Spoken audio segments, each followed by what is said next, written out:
Today is our last class, yeah, for leadership, innovation, and change. So, for information, your exam, when is actually your exam? February, right? Bila? Berapa bulan? Belum Anybody? dapat lagi date. Oh, okay. So if I think exam unit inform me is about February, I think. Give me a minute, let me check. It should be February, middle of February, if I'm not mistaken. Ya, betul. Middle from 12 to 25th tapi tak tahu date-nya. Middle February. Okay, so you have to use the exam is actually responders. So I will put the exam question 1 hour. Yeah, so I already prepared everything, but I will publish at least 1 hour before the exam. Yeah, exam time. Okay. Okay, so I will discuss today. Yeah, the last topic. Yeah, which is creativity. Yeah, what is the topic today? About creativity and innovation. Yeah, and planning of innovation, and also the final exam concentration. Okay, again, I will give you a case study, one case study only. Yeah, one case study with 5 questions. Yeah, so and then your MCQ is only 10 instead of 20. I used to give you negotiation 20. I give you now 10. So 10 is actually 20 marks. Yeah, so one question is 2 marks. So I will give you the concentration. Yeah, today. Okay, after we finish our chapter 5, yeah, topic, and chapter 6. So I combine together because we got no more class, yeah. Because the topic is actually 6 topics, so I squeeze in chapter 5 and chapter 6.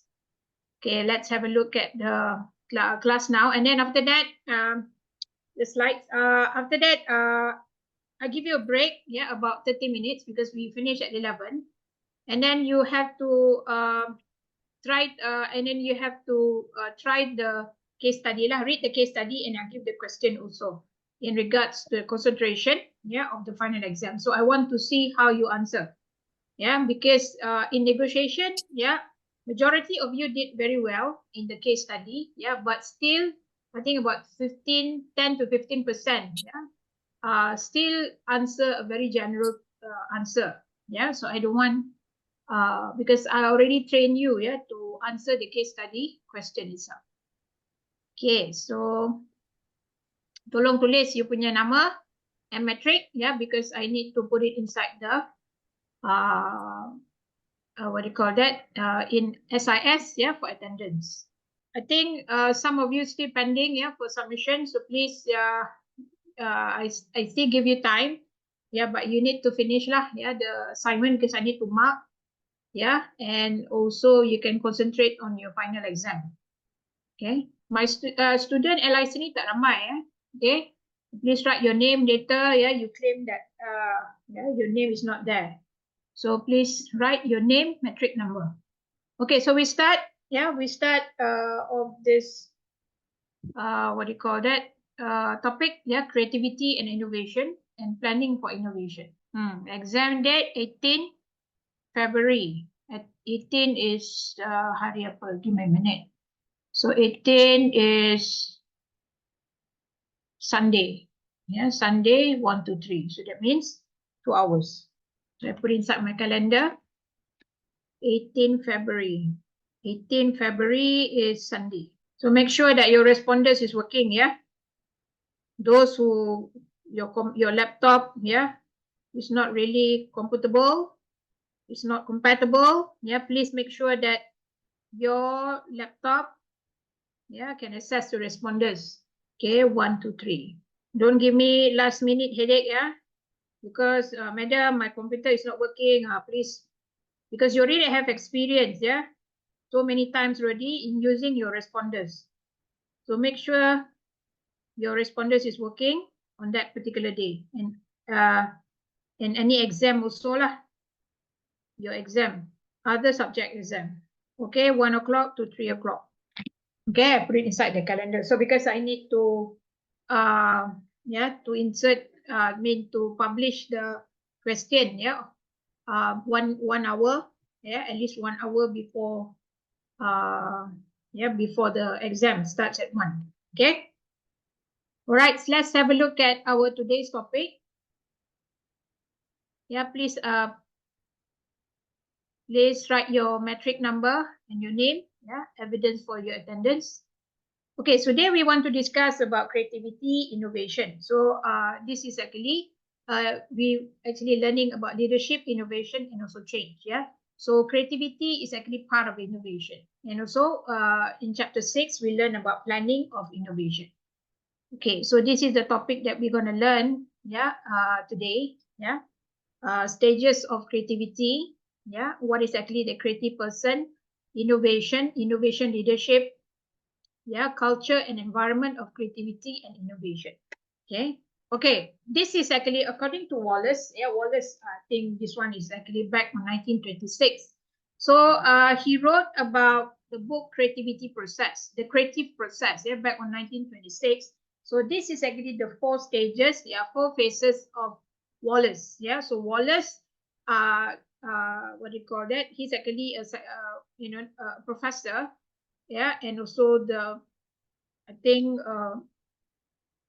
he actually last time lah he taught about philosophy, yeah. So one of the what do you call, the lecture is actually about creativity, yeah. So he coined this creative process with these 4 phases itself. So one is actually preparation, yeah. Number 2 is incubation. Number 3 is illumination and also verification. So maybe we can see after in the what do you call that? Maybe you're familiar. There are so many stages, yeah. But this is the basic of 1926 Wallace, yeah. So for Graham Wallace, okay, define the process of creativity, yeah. So you go to the first one, yeah, preparation. So when you talk about preparation, this is actually where you have to explore the problem. So for example, the problem is last time during MCO, we have nobody, or maybe, yeah, you cannot travel out within 1 month itself. You cannot buy food, you cannot buy. So only shop is actually available is actually pharmacy, yeah, which is you can buy your medicine, yeah. But the rest, like furniture shop, yeah, all of that particular shop is actually closed. So because of the MCO, so people cannot travel out, they cannot dine out, they cannot buy things. So people are so panicked at that time, so they buy impulsive buying. Yeah, so they went to the supermarket, they grab the diapers for their kids, milk for their kids, any sort of dry food, yeah, because they scared that it will take longer period, yeah, for the MCO itself. So people are so panicked. So that's why, yeah, there is actually a study about panic buying at that time, yeah, because people are very, yeah, they don't know, they at that time they have no experience, yeah.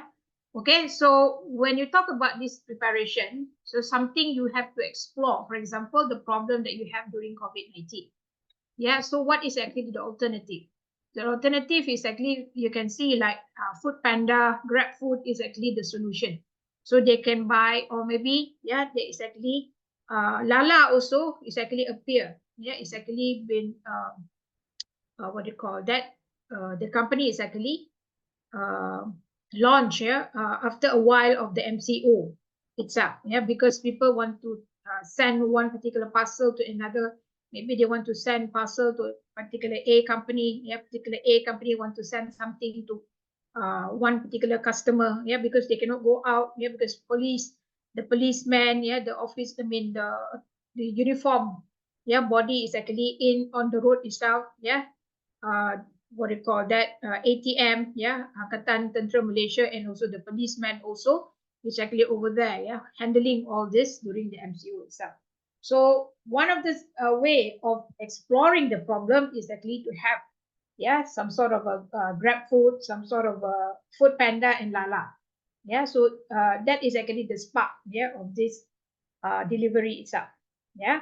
So when you have a problem, you prepare something which is, yeah, you explore them, yeah, you set a groundwork of creativity thinking, because we as a mankind, as a human being, we are very, very unique in creating something, yeah. So God give us, yeah, that means the Almighty provide us with this creativity. So sometimes when you see the kids, yeah, they want to have, for example, if you look at TikTok, whatever, yeah, the TikTok video, or maybe in Facebook, or maybe in any social media, the baby sometimes, yeah, why they can paddle? Kenapa dia boleh berenang di dalam air? Yeah, yeah, with the pampers, with the diapers itself, they can paddle, they can what do you call that, float themselves.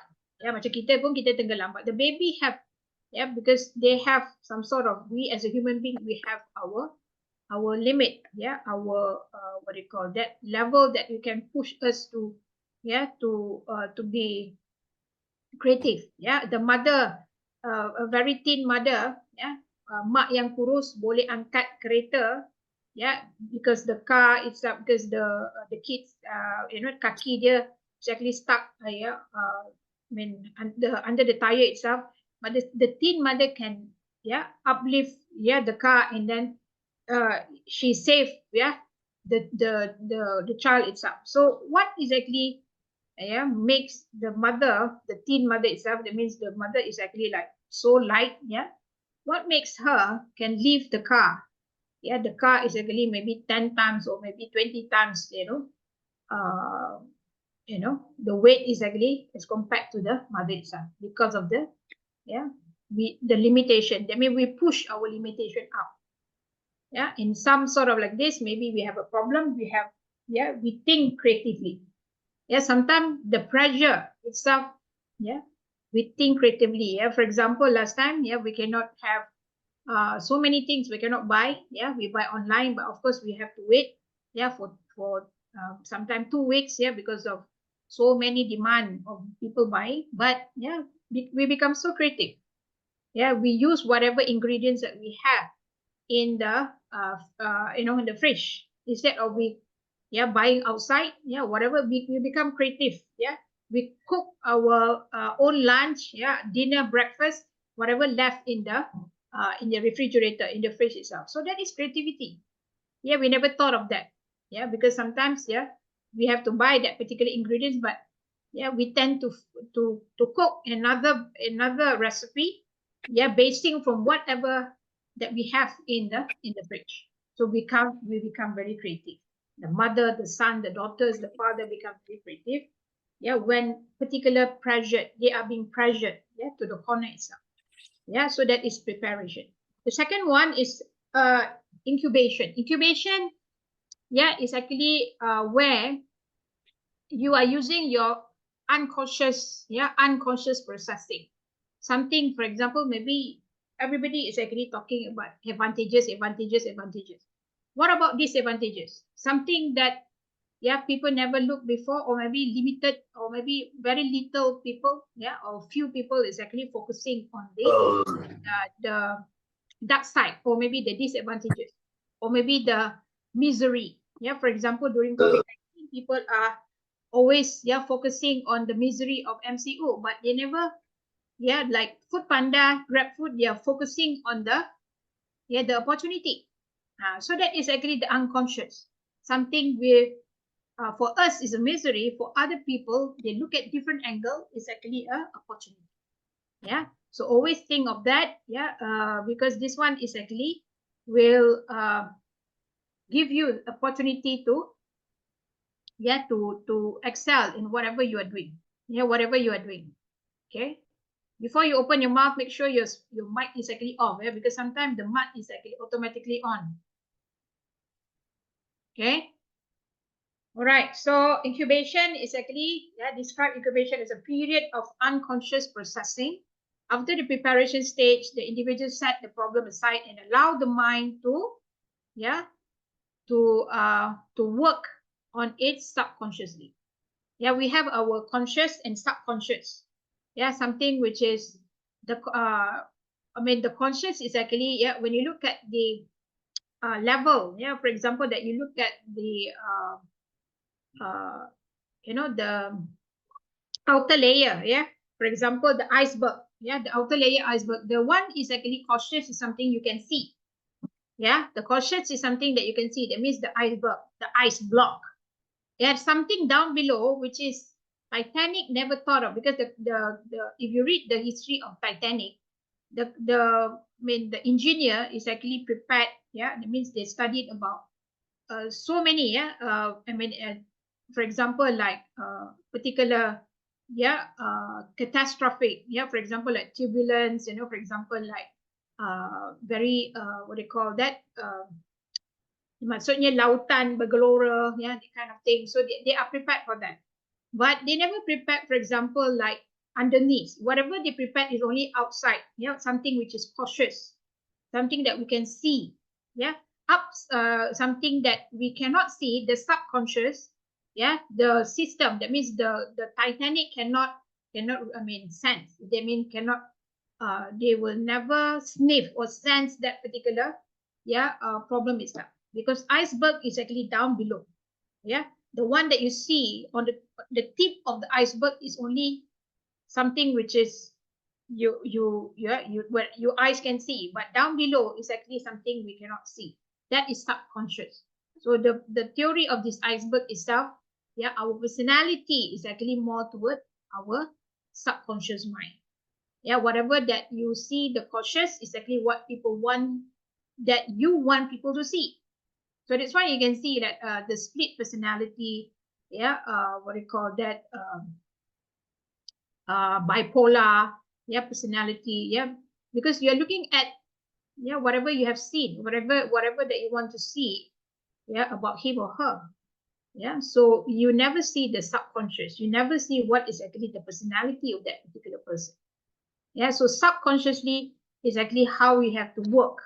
Yeah, meaning that, for example, yeah, Thomas Edison. So Thomas Edison is a person who actually invented, yeah, the bulb, the lights itself. Yeah, so if you read about the history of Thomas Edison, yeah, he's actually a handicap. He cannot hear. Yeah, he's actually deaf. So I think he tried thousands, yeah, of time, yeah, to make that possible of the bulb itself. Yeah, the bulb, the light bulb. Yeah, so he did manage, yeah, to use that, yeah, electricity, and he managed to, to invent, yeah, the bulb, the light bulb itself. Yeah, so the one that we are looking at, yeah, on the top of our head is actually the Thomas Edison invention. So he tried and tried and tried. So he's using the subconsciously, yeah, subconscious mind, because this is what, because he loved of inventing, yeah. So he loved to invent. So that's why, yeah, Edison managed, yeah, the GE is GE Electric, yeah. General Electric is actually, yeah, the Thomas Edison is the founder of General Electric. Yeah, so you use your subconscious mind, because your subconscious mind is actually something that maybe you less untapped, something that you need to further know what is actually your subconscious mind, because your personality is actually different of what people want tend you to see. Yeah, your personality is actually inside you. Yeah, you carry this personality, but what people want to see, you sometimes you become somebody else because you want people to see of what you want to see, of what, yeah, because you want to be rich, so you act as a rich person, but deep inside you are not. Yeah, so that is actually something which is different, yeah, with the cautious mind. Yeah, so that is actually, yeah, you need to use your subconscious mind. Okay, having that, that is actually according to Wallace. And then now we move to illumination. Illumination is more, it's like eureka. Yeah, what do you call that? The Greece philosopher, the name is Archimedes. Yeah, Archimedes. He said, aha, because she wanted to measure his body weight. Kita nak ukur kita punya badan. Yeah, last time kita tak ada like, yeah, the weight scale. We don't have the scale. Yeah, we know that our weight is actually 60 plus, yeah, 70 plus, 100 plus. Yeah, we know that. But during that time, they don't know how to, yeah, for example, yeah, the eureka, if you study science, there is actually eureka dish. Yeah, so this eureka is actually, they use the formula of using the, what do you call that, in bahasa they call it ketumpatan.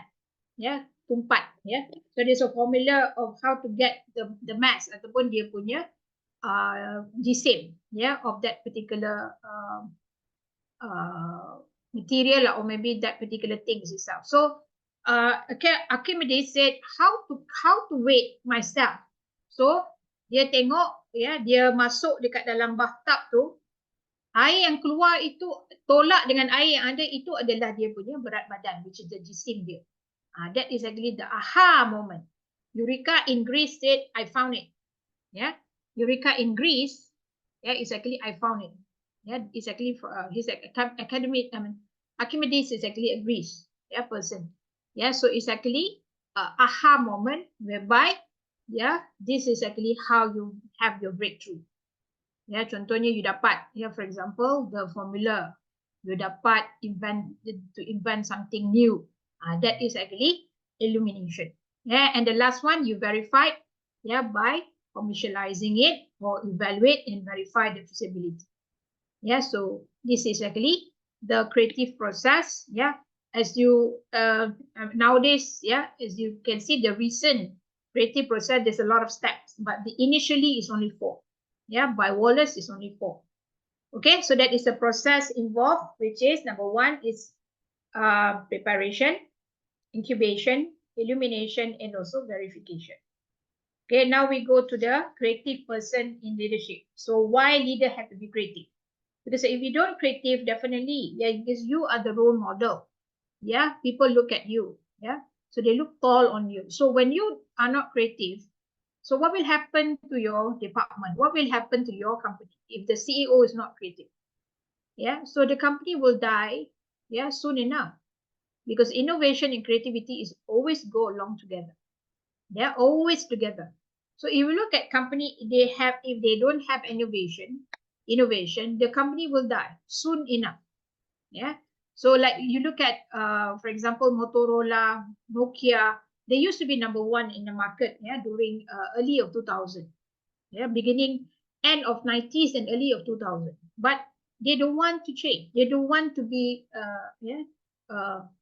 they assume that their system is good, yeah. But people, yeah, or the customers want change, so they don't want to listen to the changes. So what happened? Nokia and Motorola.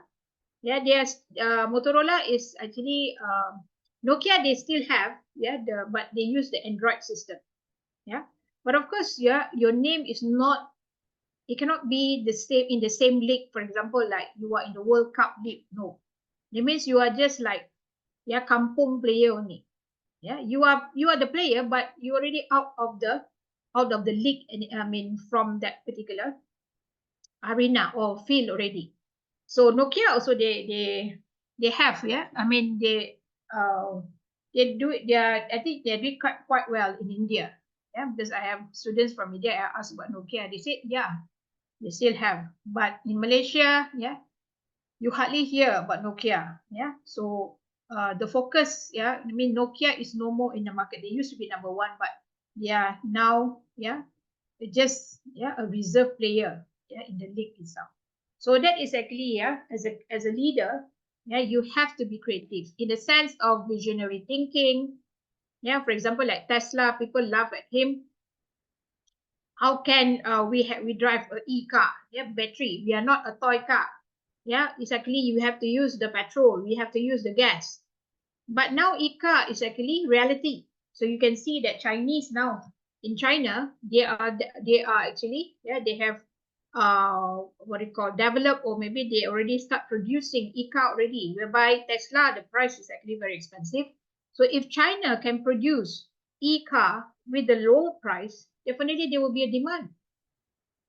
Yeah, so if China can produce e-car with a lower price, with affordable price, so it's actually okay. One fine day you'll be driving e-car later, because, yeah, petrol is actually expensive. They're never been reducing, yeah, from one ringgit. If you go to Saudi also, yeah, the price is much more expensive than Malaysia. They are the one who actually produce the oil itself, the world oil itself. But still, yeah, their price is higher. Yeah, the cost of living in Saudi is actually very expensive. Yeah, their salary of their lecturer is very high. Yeah, a few of my friends were actually lecturer in King Abdulaziz University, yeah, Madinah University. Their salary is actually very high, but the cost of living is very high over there. Yeah, the rent is actually very high. The food, the petrol, yeah, the car. If they rent the car, it's actually very expensive. Yeah, so that is actually what we are living in Malaysia. We are should be thankful lah. Kita kena bersyukur yeah, because if you compare to other countries, yeah, Malaysia is actually much more, yeah, better as compared to other countries. If you go to Germany, yeah, their tax is very expensive. Yes, their what do you call their cost of living is not so, yeah, but their tax is killing you. It's nearly 50%, yeah, 40 something percent, yeah. So like Australia also is the same, yeah. So like in US, their medical, yeah, their medical expenses is very expensive. So that's why you can see there's a lot of people who are actually having cancers there in America. You found that it's actually the late stage, stage 3, stage 4, because they don't want to go to, yeah, because they don't have any insurance, and then the insurance is actually killing them. Yeah, the fees is actually killing them. So the same goes like in Netherlands. Why I have one student in Netherlands, the father is actually UNESCO doctors who are traveling abroad, yeah, other countries. So he said, Madam, over here, I'm very funny. He said, Malaysia, we can see a lot of people going to this hospital, but here, yeah, they scared to go to the hospital because the bill is actually very expensive. Yeah, the fees is actually very high.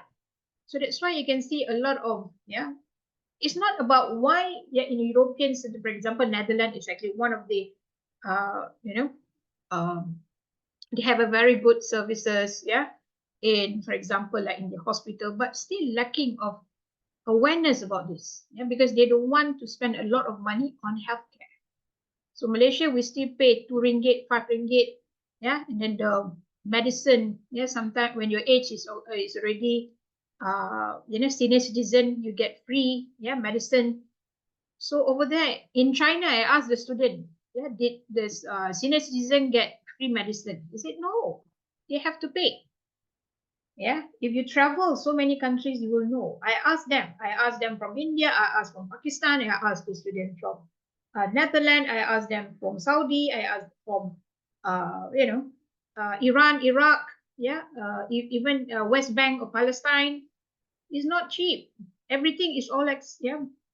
That Malaysia, we all been governed by the Malaysian, yeah, kind of expenses is even you go to Singapore, it's nothing cheap.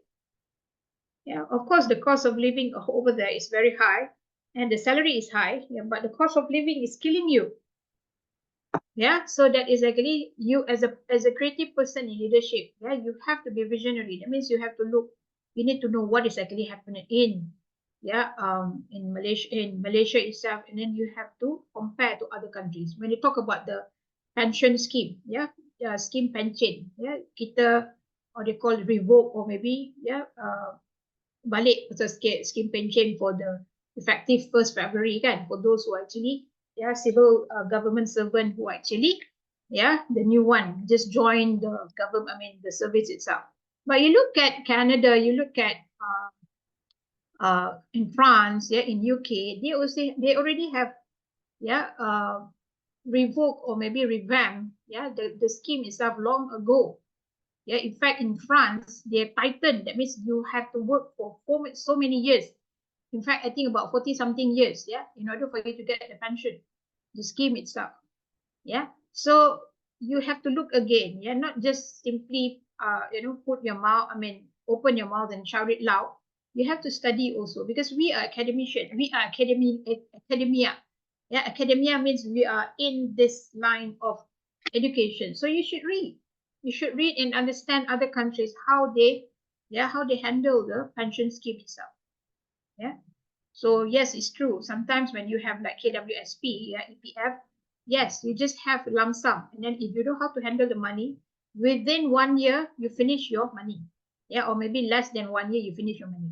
But of course, the pension scheme, you don't need to work because you will get your monthly income every month. Yeah, so there is like a pro and cons. yeah, about this pension and also the EPF itself. So study, understand more, yeah, about how countries have, like France, you know, like Canada, yeah, UK, how they're actually managing the pension scheme itself. It's not only in Malaysia we having the funding problem itself, yeah. Other countries also having the same thing. Okay, so visionary is actually one of the thinking that you have to look in the future, not now. Yeah, maybe you will die in another 10 years or maybe 20 years. You have to, yeah, play the safe, I mean, the placement itself for the future of your children, for the future of your staff. Yeah, maybe your CEO is actually 70 years old, maybe 60 years old already. Yeah, he's not actually looking at now, he's looking at the future. Yeah, so the future itself is actually what the leadership have to focus on. Yeah, open-mindedness, you have to be talkative, you have to be open. That means you can communicate well, yeah, with your staff. Okay, you know what you know what is going on in the company itself. Yeah, collaboration, resilience. So I already put it in written, yeah, in words. Yeah, the next slide. Resilient is what? Flexibility. Yeah, you have to be resilient, flexible. You're not so rigid, even though your company is actually ATM. Yeah, what do you call that? Angkatan Tentera Malaysia. But you have to be resilient. Yeah, resilient. So, for example, like this is true lah. Whatever. Yeah, the one of the yeah, top management. Yeah, the top rank police officer. They said the salary of the police. Yeah, the corporal and the corporal rank stuff is just 1,500. And their allowances is actually 200. So imagine that if let's say they have no pension, so they have to look again in different kind of angle, yeah, different kind of, for example, yeah, like nursing, yeah, healthcare. I mean, healthcare professional, workers is about 300,000 in Malaysia. So how if let's say without, yeah, if let's say they opt to private, so what will happen to the all this, yeah, the services? I mean, the front service, yeah, of, yeah, this civil itself. Maksudnya pekerja-pekerja yang di depan, barisan depan. Contohnya nurses, ya, contohnya polis, contohnya tentera. Because their salary is not high. So if without pension, macam mana? If let's say EPF, how much they want to cut? So ask this question again. Yeah, they have to look all this angle itself, not just simply want to whack, yeah, or want to whack all this at no pension. They have to look again. Yeah, gaji dia orang rendah. It's true. Yeah, gaji dia orang rendah. If you compare to Singaporean, yeah, the orang punya authority, the uniform officers is actually much more higher. Yeah, so question yourself dah. Kita dalam, ya, akademia ni, kita kena fikir now, not just looking at whatever netizen told you. You have to study, ya. Not just orang cakap melatah cepat sangat. Yeah, you have to study what is actually the reason behind it. Okay, and then adaptability. You have to adapt. Yeah, something changes. Yeah, you already learned about negotiation. Yeah, and conflict. So you have to adapt something which is changes. Yes, something change in the company, in the environment. You have to adapt. If you don't want to adapt, that means you'll be, yeah, left out. You tak suka ke? You suka? Yeah, for example, Tan Sri Rafida Aziz, yeah, when she mentioned about she don't know how to use the digital, yeah, but she have to learn. Yeah, because dia punya umur dah 80 lebih. She have to learn how to use all this gadget itself. Because he said, I don't know how to use this. But somehow or other, I have to follow the flow. I have to follow the trend. You, even though you're 90 years old, 100 years old, still, yeah, you have to adapt. Okay, because you're still breathing, breathe out, you're still living, so you have to follow. So when another 10 years, 25 years, there will be different kinds. So like me, I also have to follow, because even though, yeah, I already entered that particular twilight zone of elderly people, but still I need to follow. If let's say they ask me to teach, I need to know what's going on in the market. Yeah. Okay. So risk taking, of course, this is a must. Yeah. As a leader, you have to take the risk. Those who actually don't want to take the risk, you cannot call them a leader. because they are not brave enough to be a leader. Yeah. So that means you have to stand out and say that this is my principle. Yeah. For example, like, yeah, what happened that, I mean, there are a lot of, for example, yeah, Tan Sri Rafida Aziz. You don't like it? Okay, fine. This is my way. Yeah, he mentioned it. Why we have to put the quota of 30% of women to be the leader? Yeah. So why we have to be in the quota of 30% is true. Because women nowadays, you can see they are eligible, they are capable. Yeah, they are capable of handling, yeah, to be in a top management. They can be a CEO, they can be a CFO, they can be a, yeah, whatever C that have, the C-suite, yeah, position they can have. But because of the quota, that means they are being, yeah, demotivated because of the quota. Yeah. So this is what she said. Yeah, I love to listen to all this kind of thing because it makes sense. It's true. Yeah. Because there's a lot of women out there, they are very powerful, engineers, doctors, pilot. Yeah, you just name it. Okay, so curiosity, you always have to be curious. What's next? You are always, when you don't feel that, oh, I'm satisfied. Yeah, I want to have more, more, more. That is curiosity. Communication has to be good, effective communication. Yeah, don't really, meaning that the effective communication will give you another open door for your employee to open the mouth and maybe suggest something which is benefits the company. Yeah. Okay. Open-minded and also effective communication is always together. Yeah. You give them the room or maybe the door for you to be, and for the staff to be. Yeah. I mean, they can share. Yeah. They can share the problem. They can share something which is benefits the company. They can share. So they don't feel afraid to share. And that is open-minded. And of course, communication is very important. Yeah, empathy. Yeah, you feel them. You motivate them. Yeah, because empathy, sometimes, you are very sensitive what is actually going on. For example, somebody died. Yeah, somebody give birth. Yeah, somebody have promotion. So you have the empathy. That means you celebrate together with your staff. That is empathy. And also the problem solving. That is actually another issue. Yeah, for example, like negotiation, the one that you studied before. Negotiation, yeah, how to deal with crisis. That is actually problem solving. If you don't know how to deal the crisis, that means you are not a competent leader. Why? Because problem solving is part of to be a creative, leadership. Yeah, you know how to do to handle crisis. How? So like I have MBA students. I also teach Uniraza MBA students. Yeah, competitive um, strategic management. So this one group, I have about 250, nearly 256 students. Yeah, nearly 260 students. So one group they have problem. So I said you have to handle. Yeah, because I cannot use 111 lah. Yeah, I have to mark 260 files. So I asked them to do in a group. I said, I don't care. You have to handle. Yeah, this is a small group. I said, yeah, it's just it's a subject group only. But if in life or maybe in reality, if you don't know how to handle this, that means you're a failure. You don't know how to be a good leader. I said, I don't care. You have to handle it. Yeah, you want to fight or you want to throw whatever. Yeah, go ahead. I just want to have the report. I said, otherwise, everybody got zero. I don't care. I told them. Yeah. Sometimes whatever you said is actually very, very, very sickening. Yeah, sometimes it's very painful, but this is the way. Yeah, ask them to. Yeah, this is the way to reduce the crisis. I said, I don't care. Whatever crisis you have, whatever battle you have, whatever war you have, you settle yourself.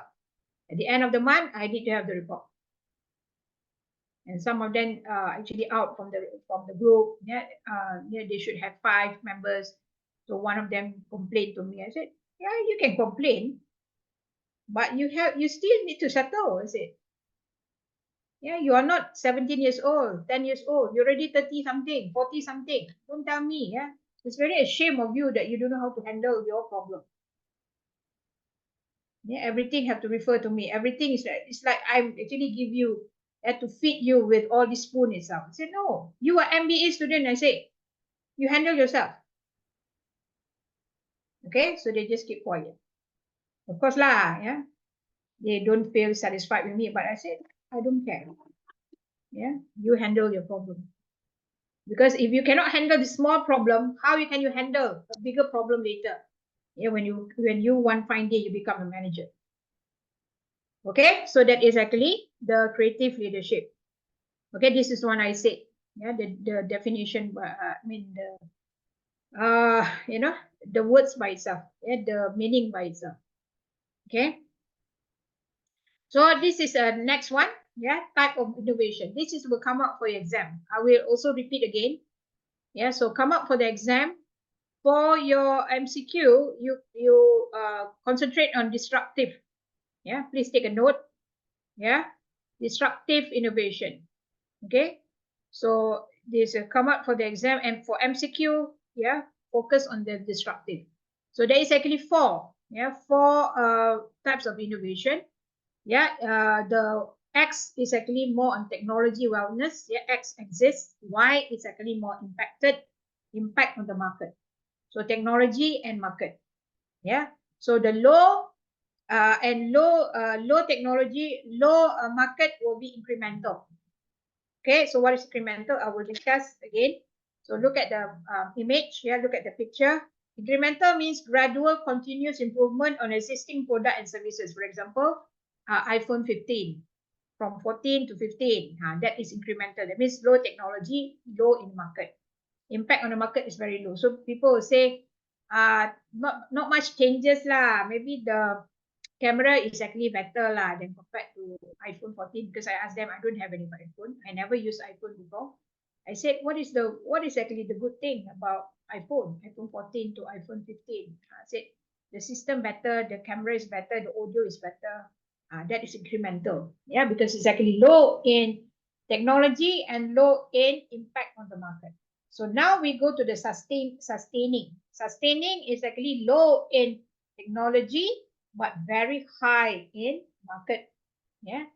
The significant improvement on the product that aims to sustain the position in existing market. So I will give you some example in order for you. So let's look at the big picture first. Yeah, sustain. That means they maintain, they sustain. Yeah.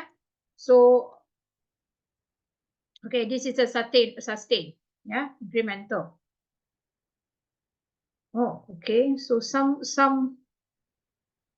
architectural. Oh, okay. Give me a minute, yeah, because I different book have different kind of understanding. Radical, disruptive. Okay, this one is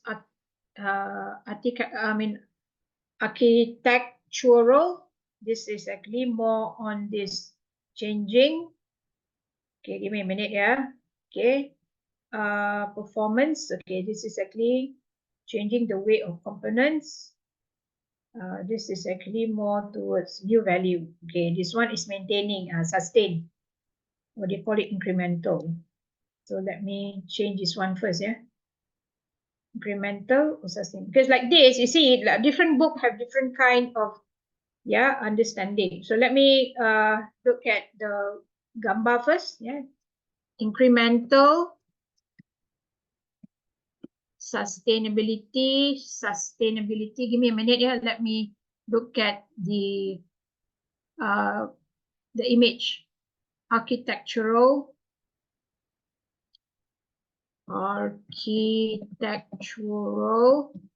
disruptive, and ini satu apa? Radical. Different book have different way of interpreting. Okay, kejap saya tengok. Okay, this one betul. Okay, I padam sekejap ya. So I will padam this and I put the understanding one. Okay. Okay, types of innovation. So I just copy this from this one lah, from internet. Because my discussion is about the radical, architectural, disruptive, and radical. So let's look again. Let's look again. Kejap. Ya, untuk Danish, for the exam, I will concentrate on exam. Let me finish the slides first for this chapter. This is chapter 5 and 6, and then I will concentrate. If you look, Deepa, in the slides that I give it to you, yeah, that is actually after this, I'll talk about concentration. See? Okay, let me finish the slide first. Okay, so let's have a look at the incremental. So incremental, I just put it here lah, yeah. I delete this one first because there is actually like here, there's no low, there's no high. So for low technology and low impact, yeah, it's actually incremental. The incremental, gradual, continuous improvement on existing product and services. That means they continuous improve. Yeah, the one that I said just now. Architectural is more on significant improvement on the product that aims to sustain the position in the existing market. So look at this one, and then I'll give you a definition by to understand a bit more. Yeah. So this is low, but the market impact is high. That's why they call it architectural. Yeah. And then let's go to disruptive. This one you have to focus on your exam. Yeah, it's only MCQ. Yeah. Technology for new business model that disrupt the existing market. Okay, so for example, maybe the target market, yeah, you move from baby product, yeah, to adults, yeah, to adult diapers. That is disrupt. Yeah, and radical, something is all new. That's why they call it radical. Yeah, that means high in technology and also low the impact on the market, because sometimes new product, something new, yeah, people is actually we want to learn first. They want to learn first. What is this? What is that? Yeah. So let's look at the four of this of innovation. Yeah. Okay, the first one is actually the sustainable or the incremental. Yeah, the incremental. So they are low in technology and low in the impact in the market. So when you talk about this, yeah, incremental, yeah, for example, yeah, a software company releasing regular update and improve the user interface. User interface lah, maksudnya the interface is actually better, yeah, from the existing product, yeah, from the existing. So it's just to improve. It's just to improve the existing product. So you have another version, yeah, version 14 to version 15, for example. We focus on optimizing and existing offering. Okay. Wow, Zared put in a very bold color. Okay. Architectural is actually more, yeah, for example, is changing the way of the component. Yeah, for example, they are more efficient and modular architecture in the computer process. Yeah, for example, yeah, last time the Intel is actually what HDMI, yeah, something like they're using a very slow processing, but now they improve, yeah, by using, yeah, Intel Core i3, i7, i5. That is totally different thing. So that is architectural. That means they improve the way of last time to be better, like sustaining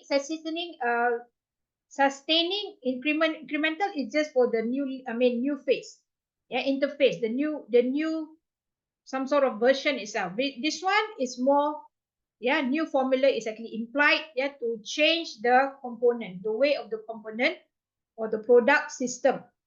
Yeah, for example, the computer, they use the Intel Core i3 or i5 or i7. For gamers, they use i7. Yeah, last time kita pakai lain. Yeah, the computer is quite light.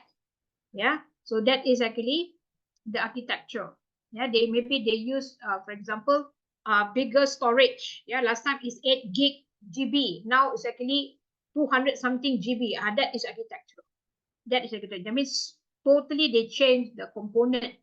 That is architecture. Architectural. Yeah, slip of tongue. Yeah, architectural. Yeah, because of the words itself. And then the next one is actually about, yeah, architectural is actually very high, very low in technology. Yeah, but very high impact on the market. Yeah. Okay, now we go to disruptive. Disruptive is actually introducing a new product or service, for example, like Tesla. Yeah, Tesla, for example, Yeah, the introduction of digital camera. Last time is actually Kodak moment, right? Kodak, you put the film, the roller one, yeah, with the roll, and then you nak cuci gambar, you have to go to the Photoshop, yeah, you have to cuci gambar, yeah, you have to pay one piece. Yeah, sometimes, I remember last time it's actually, I can't remember lah, but you pay less than 20 ringgit, yeah, you can get, yeah, you wait for one day or maybe you just wait for how many hours, last time, yeah, with the camera itself. Now it's actually digital camera. Now digital camera also is really obsolete. Now people use a lot of smartphone. Yeah, smartphone is better than the digital camera. But of course, yeah, when you still I'm sorry, still digital cameras still have, but if you are the cameraman, yeah, if you are a photographer, of course you use the digital camera. Yeah, so it actually disrupt the traditional film, yeah, of the photography industry. So same thing, yeah, the e-car itself is actually disrupt the traditional automotive car. Yeah, that's the e-car. That is disrupt. That's why they call it disrupt. Yeah, disrupt. Introduce a new product or service that initial may cater to niche the market, but eventually disrupt the establishment of the market. Something which is new. Yeah, it will disrupt. For example, the scan, yeah, the fax machine is no more. Yeah, how they want to fax? Yeah, the document by using the scanners or by using the photocopy machine. Yeah, they can just send. Yeah, press the number and then you can send. Yeah, nowadays is actually scanner also will be, yeah, soon enough will be disrupt, yeah, by the using of the smartphone. You can just take the picture, you go to the apps, yeah, and then you scan, and then you can send the document to the sender, to the receiver, yeah, the recipient itself. So that is actually disruptive, something which is, yeah, for example, land phone, yeah, phone kat rumah tu we never use anymore. Kita beli just because of Maxis, it come together with the phone. Unify come together with the phone, right? So that is actually disruptive. And radical is totally highly new product services. Yeah, the advent of smartphone, for example. Yeah. Okay, so don't confuse on disruptive and also smartphone, because smartphone they totally revoke, yeah, about, for example, like Nokia. Nokia is not a smartphone. Okay, so when you talk about just now, yeah, what I mentioned just now, yeah, about the difference between disruptive and also radical. Disruptive is actually something disrupt. Apa maksudnya disrupt tu macam kacau. That is actually the words, yeah, of the traditional, for example, digital marketing is actually kacau, the disrupt of the traditional marketing. Marketing tu still ada, tapi dia kacau. Yeah, they have the new idea of marketing, which is digital. So radical is totally changed. Contohnya macam kereta terbang, yeah, the flying car, that is radical. Yeah, that's radical. Yeah, radical. So then don't get confused, yeah, with disruptive and also innovation, because it changed entirely the product itself. Yeah, for example, yeah, bring about the fundamental transformation, yeah, often opening the new market for creating entire new industries, the new industries itself. Yeah, so kita tengok, yeah, so the concept of smartphone, yeah, so you look at the infrastructure, yeah, of the telecommunication company. Is actually for example, when they introduce the 5G, that's radical innovation. So because telecommunication company, the one that they will invest, yeah, on the 5G infrastructure. They will invest on the 5G, litigation. They will invest in 5G. Yeah, there's a lot of interface that they have to invest in. Yeah, the one that we use is just the orang cakap the basic. Kita belum masuk lagi full-fledged of 5G. Yeah, full-fledged of 5G, definitely you have to change the whole structure itself. Yeah, so you cannot use this phone anymore. Yeah, so that is actually the difference between disrupt and also radical. So I already put you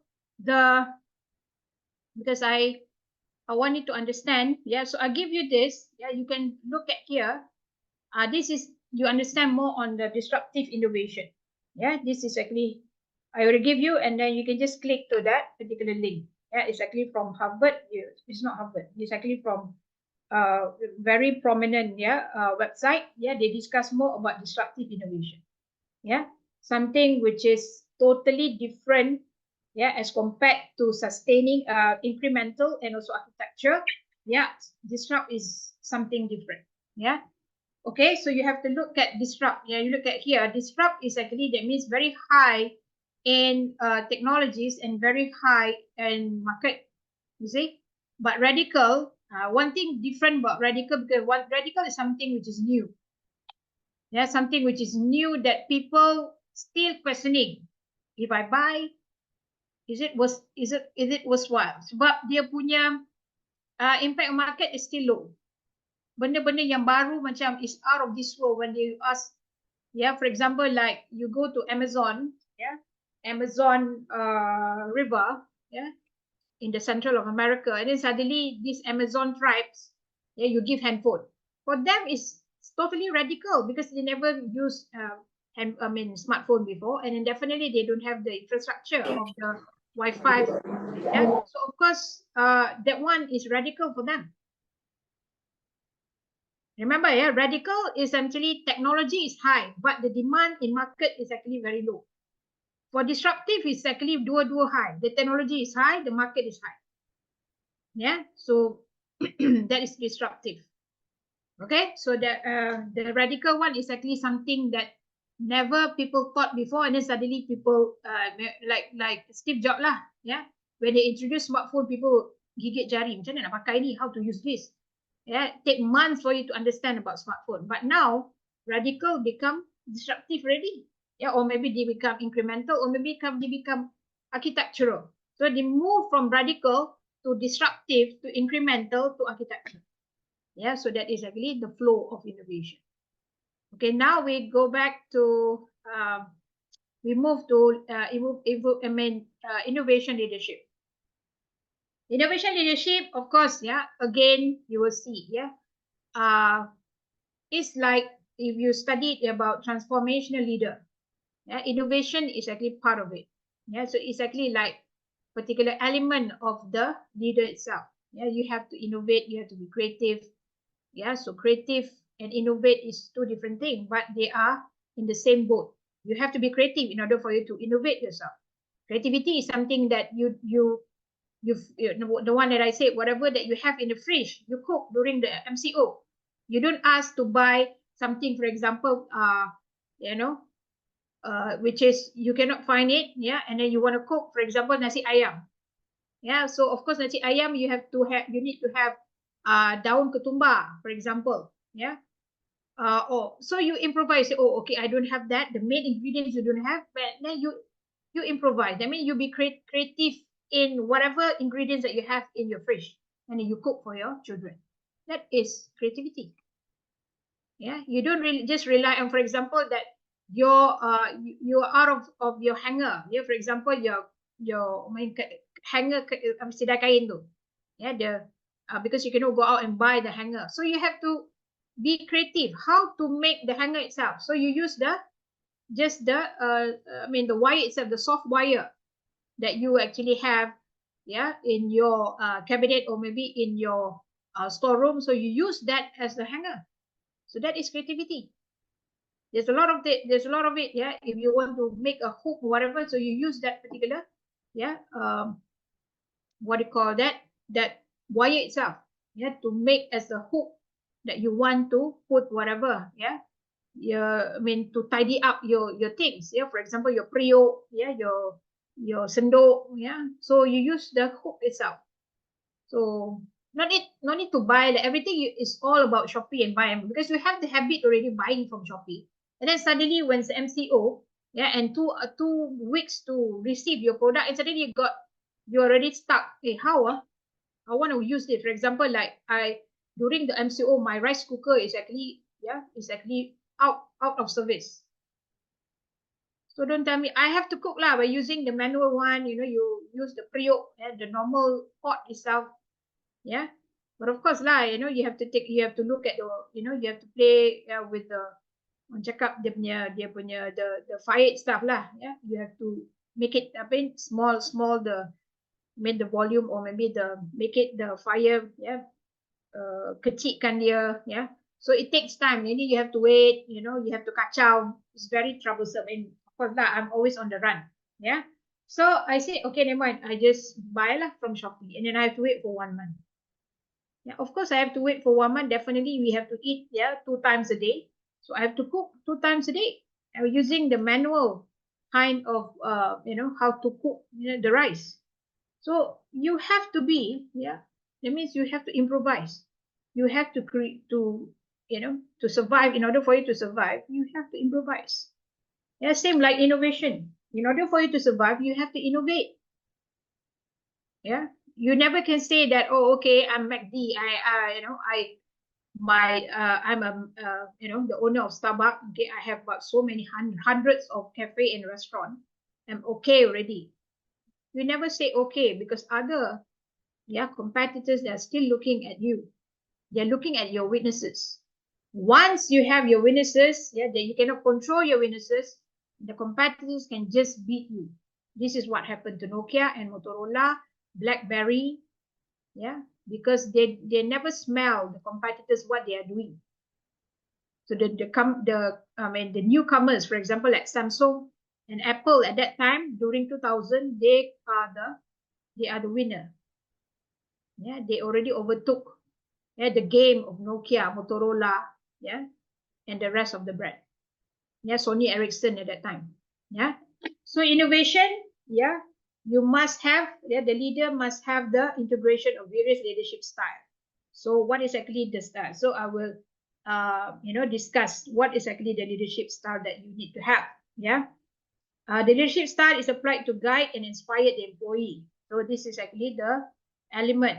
Yeah, the key aspect of innovation, they must have the visionary thinking. They must have the one is the same thing like macam creativity tadi, because they're almost the same. Yeah, open-minded, curiosity, yeah, risk-taking, yeah, tolerance of failure. So kalau fail, janganlah cakap you ni bodoh lah. Yeah, you this, you are that. You don't know, you are stupid, you are this. No, because failure is actually a beginning of success. So you look at, you know, for example, when I look at my daughter and son, yeah, because they are not very excel in academic. So mathematics, they always get D, E, never ever, yeah, never ever dapat A, tak pernah. My three children, so only the first one lah. The first one, yes, he's actually very, but he's not in academic. He's more on but he's actually doing well in the SPM itself. He did well in SPM, but he's actually not really looking at academics, yeah, per se. He's more on the music, yeah. What do you call that? Soft skills. Okay. So when I look at the daughter itself, yeah, she's like even the basic mathematics also, yeah, she don't know how to do. Even fraction is more like standard 5, standard 6. Now she's in actually form 2. So fraction also I was like, ayo, base simple fraction also you don't know how to count. Because yeah, something which is, yeah, she don't have the interest. So you have to make the interest. Yeah, you have to make sure that she have the interest to study maths, because mathematics is actually, like me also, I don't like calculation. Yeah, but of course it's actually cakap pelajaran wajib. Yeah, you have to excel in mathematics, yeah, maths, in bahasa, English, and also sejarah. The sejarah also is very important for SPM. Yeah, if you fail your sejarah, definitely you fail your SPM. So you have to take your July paper. Yeah. Okay, so if let's say for example that you want to be a government servant, kerja, so definitely you have to excel. Kalau sejarah fail, semua fail. Okay, during my time sejarah fail tak ada fail. But nowadays, yeah, it's different. Okay, so the key aspect is the same thing just now: visionary, open-minded, curiosity, risk-taking, tolerance of failure. So you have to embrace failure. But failure ni lah akan menjadi penentuan of you become, yeah, you improve more every day. Yeah, because you fail. You don't want to be left out. You don't want people laugh at you. So you improve yourself. So jangan you penalize them. Don't reinforce them in a very bad manner. Yeah. So you push them, and then you always yeah, motivate them to, yeah, to move further, yeah, to move, yeah, that, yeah, give them motivation, yeah, encourage them. Yeah, that is actually learning from failure. Okay. All right. So empowerment and trust. Okay, this one is trust on your team. Yeah, this is innovation. Give them, yeah, the space to open their mouth and trust them. Yeah, like for example, my, yeah, my last time my employee said, you know, I have the doubts itself. Boleh buat ke dia ni? But you know, my another, you know, my gut say percayalah. Yeah, give them, yeah, the benefits of, yeah, this kind of thing. Yeah, trust him or her. Yeah, so from there, yeah, I guide, yeah, my employee. Okay, this is how you do it. I trust you, but I will definitely manage you. I will definitely will be your I will monitor you. I said, yeah, I trust you, but you go ahead. But if let's say you actually, yeah, did wrong, I will definitely will, yeah, you know, teach you. Jangan tinggalkan terus, yeah, because they, I mean, he or she just want to, yeah, to really, you know, embark, or maybe just want to crawl. Baru nak belajar, yeah, learn how to crawl itself. Yeah, give them space, but you have to trust them, yeah, and then you guide them. So this is actually how you will make your team, yeah, to appreciate you yourself. Don't leave them, yeah. Okay, provide autonomy. Give them autonomy. Autonomy tu maksudnya apa? Kepercayaan. Yeah, you give them the autonomy. Yeah, for example, okay, if let's say I'm not around, I give you the freedom, yeah, to do it, yeah, without, and then if anything happens, yeah, anything bad happen, you just call me. Yeah, so you give them the autonomy, the freedom for them, yeah, to explore something which is for decision making, for example. Give them, yeah, the autonomy to decide what color do you feel that this is good for our launching, yeah, for our tablecloth, yeah, for example, that event launching. I give you the freedom, I give you the autonomy to choose. So that means, of course, yeah, when you give the autonomy, that means you trust him, you trust him, you trust her. Autonomy though is not easy to give, you know, yeah, but somehow or other you have to teach. As a teacher, you are the mentor, you are the teacher, you have to teach them. Yeah. Okay, so collaboration, you need to have cross-functional collaboration among other departments.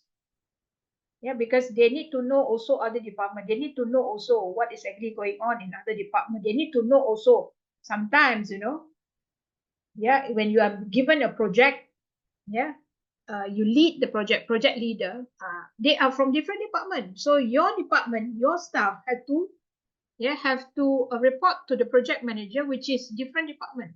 So you look from, you know, from that point of view, can they handle working with other department, other team members from different department? If you have the glitch, if you have the glitch, or maybe you have the crisis, yeah, help them, yeah, to ease the crisis. Memang ada crisis, memang ada punya. Mana ada orang kerja dalam projek tak agree semua ngangguk-angguk, geleng-geleng. No, definitely there will be, yeah, glitch. Glitch tu maksudnya ada geseran, ya, ataupun ada krisis yang you tak suka. Definitely lah, yeah, something which is you don't like, but you try your best. This is what I told the MBA student just now. Of course, there will be a crisis inside the group because you don't know him. You just know him in the class. Yeah, because MBA class is just 1 month. You never know him, you never know her. But this is the point that I want to stress, that you have to work. You have to work it out, I say. You find a way. Ya, you bukan budak lagi. Saya cakap, you dah umur 30 lebih, 40 lebih. Find a way.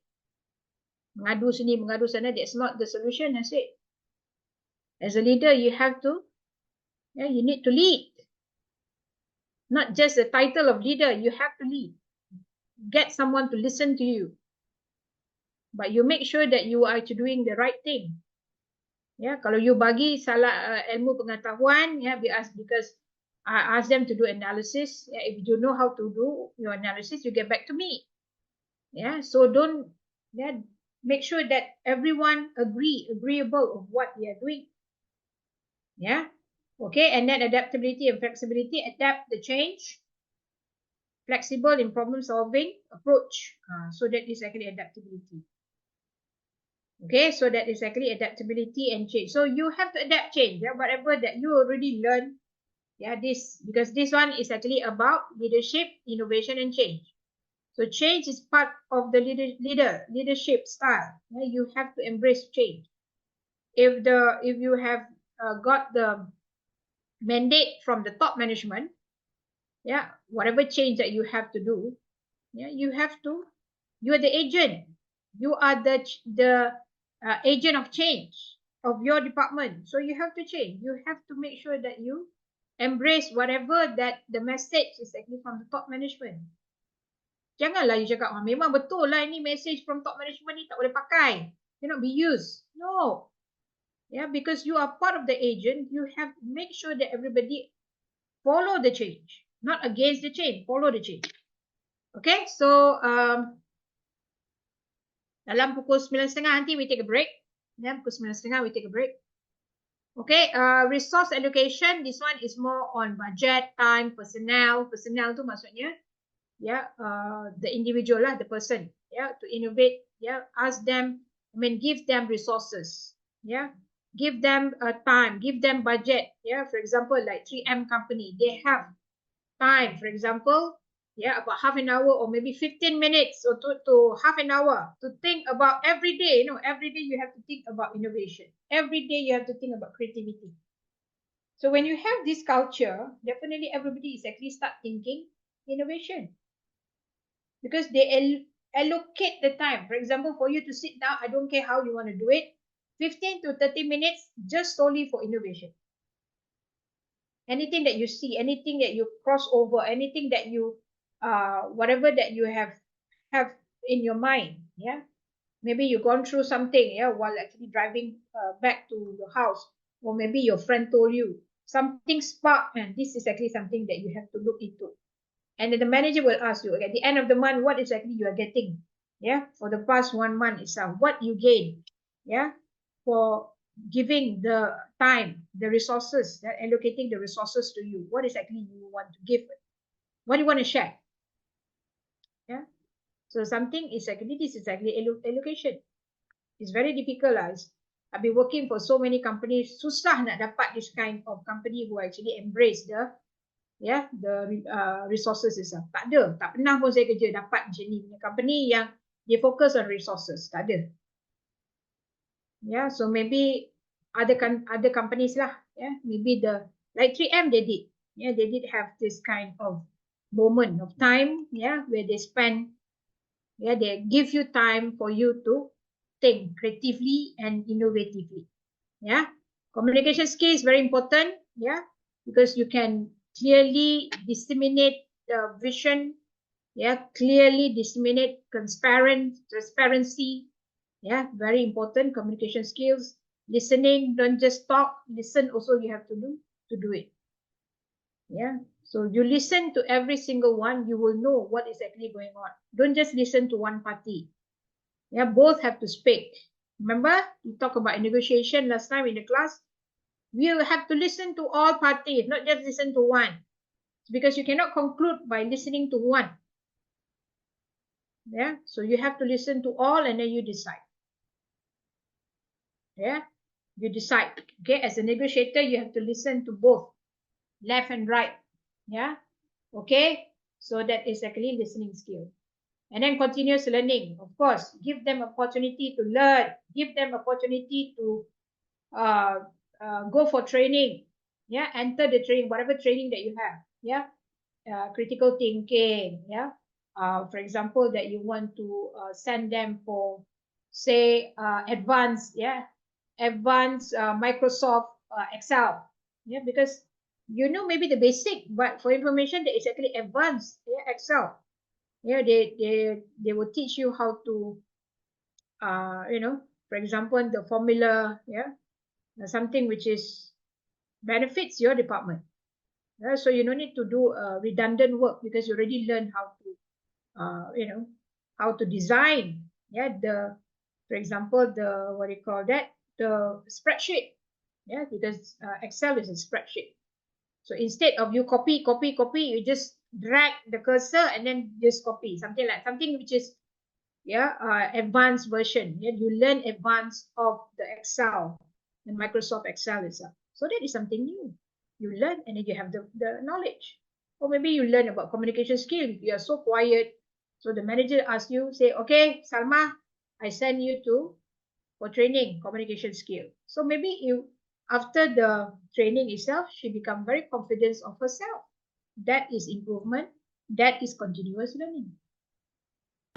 You need to sense lah apa staff you, what is actually dia punya lacking, what is actually the weaknesses. Tengok apa dia punya weaknesses and then groom dia, because when you notice that someone can, you can groom, yeah, to replace you, because maybe one fine day you'll be promoted ke, ataupun you move to another branch ke, ataupun you resign ke, yeah, at least you have your, yeah, that means you punya the second man itself, or maybe you're the right person who can replace you. So train them, train him.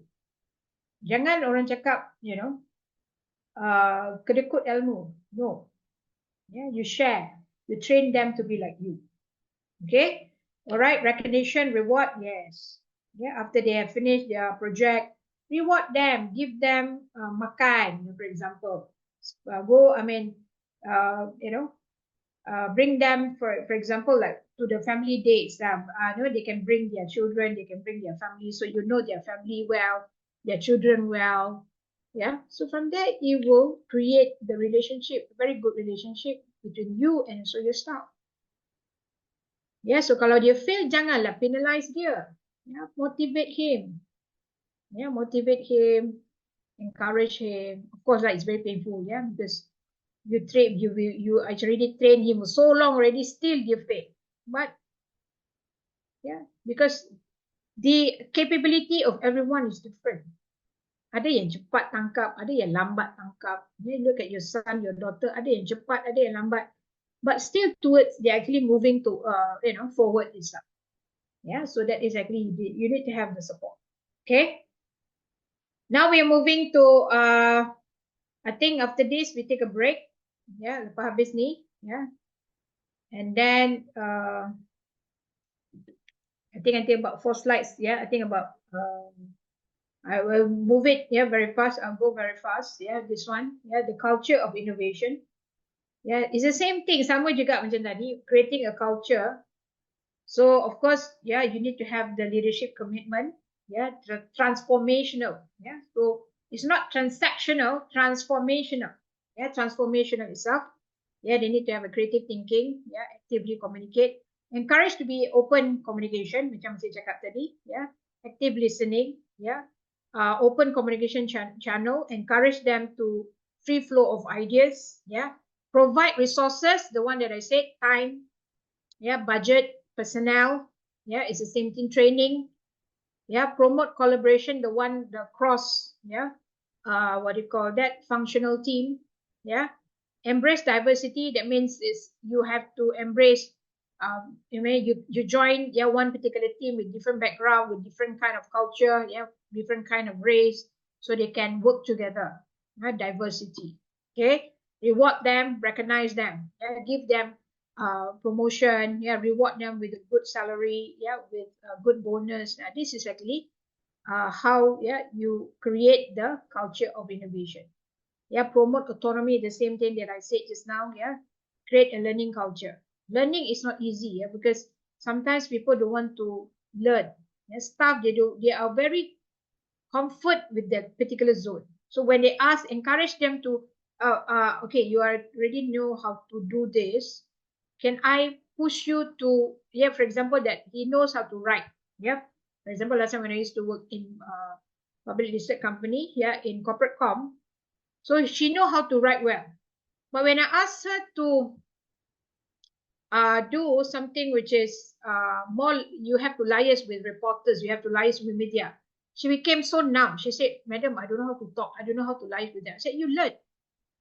Yeah, you call the reporter, you meet them, yeah, and then you, yeah, ask them to interview Tan Sri.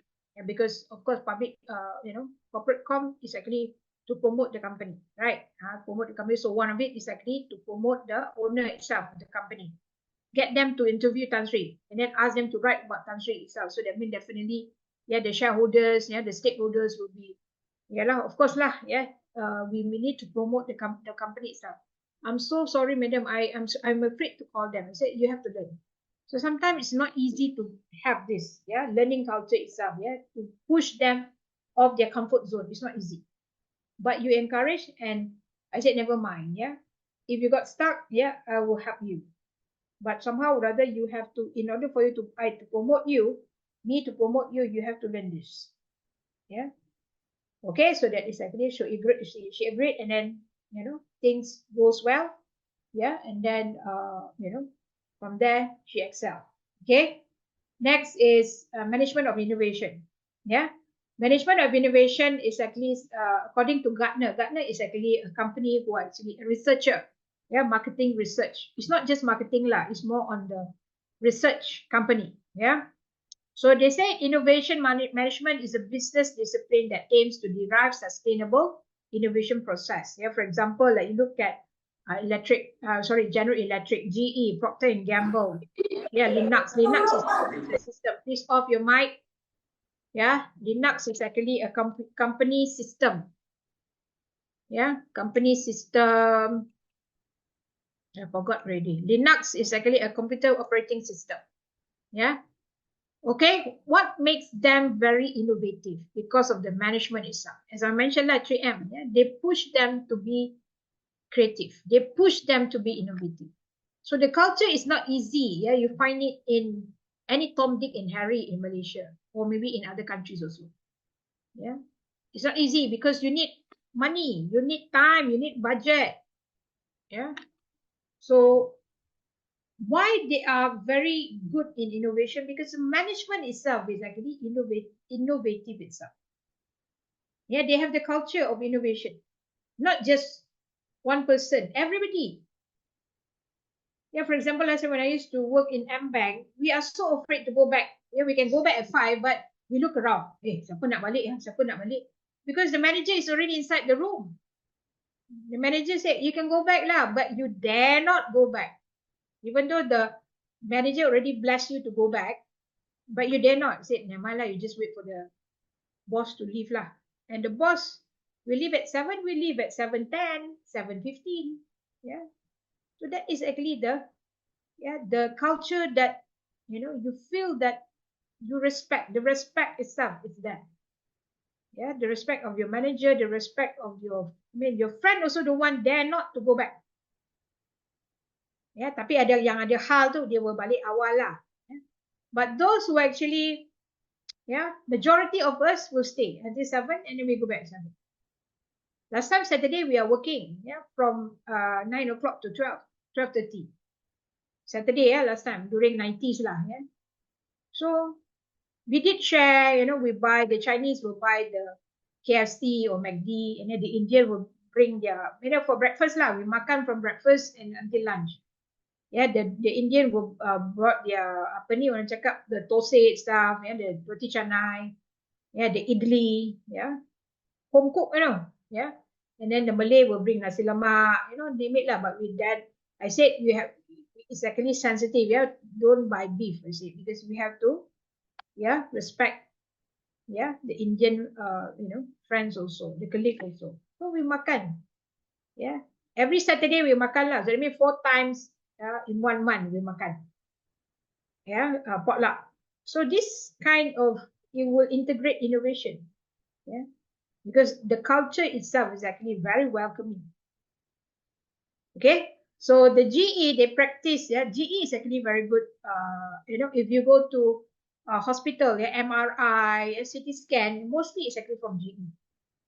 So GE, the Edison, Thomas Edison is actually the founder of GE, General Electric. So they are very good in healthcare, aviation, renewable energy, and more. So that's why they have a lot of products. So the company imaging, healthcare imaging, and also power generation, they are very anchor on that. So they improvise. So for example, the MRI that you have seen in the hospital, the public hospital, 10 years ago is different.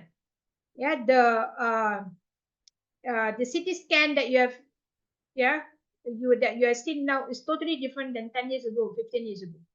Because they improvise. This is innovation. When you improvise, it's actually you innovate the product.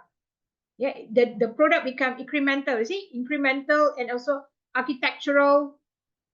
Yeah, they become that kind of innovation already. I mean, the kind of types of innovation from they become incremental and become architectural. Yeah, and then definitely disruptive and also a radical is different thing. You understand? So it improvise the technology because the demand in the market is very high. So that is innovation. And sometimes you have company, different company, for example, like Tesla. Tesla also they have so many products. They also have the something which is radical, which is the e-car. Radical is radical, because the concept of car is totally different because they use battery. Like hybrid, they still use battery and also the fuel, but no, e-car totally battery. That's radical. And definitely the function also is different. Yeah, kalau if you want to charge the battery, also different as compared to the battery itself. Yeah, in the hybrid car itself is different, totally different. Yeah, so that is actually the innovation itself. It can be radical. Yeah, one fine day your product can be radical. Yeah, so you just imagine that later, maybe if let's say Apple have their own university, imagine. Yeah, because Apple is actually they have for example, the technology of digital. So they can have their own university whereby the AI can be the professor. For example, like this business administration. For information, AI can AI can change your face, AI can change your voice. Now, totally, AI can do wonders in education. AI can change your face. Yeah, you want to have Cindy Crawford, you want to have all these, the Indian or superstars itself, or maybe the Hindi superstars, you can change. Yeah. Or you want to have the Miss Universe, face, go ahead. The voice also they can change. Yeah.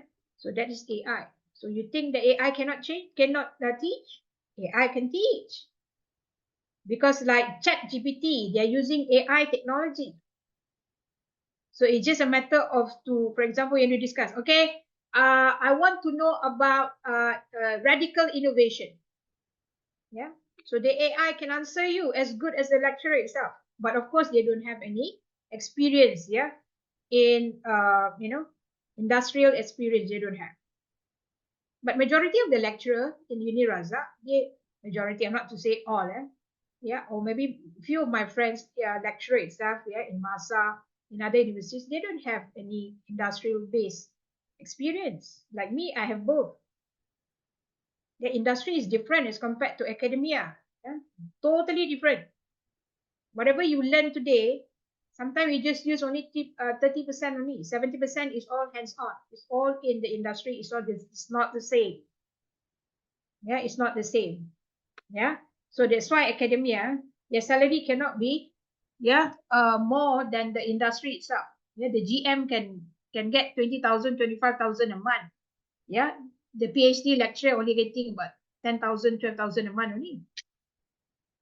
Yeah, because they're using their own thinking, their own sweat, to run the business.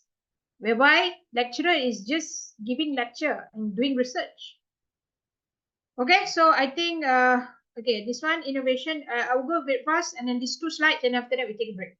Yeah, innovation management again. Yeah, it should be the culture of leadership, resources, and also risk management. You have to take the risk as a leader.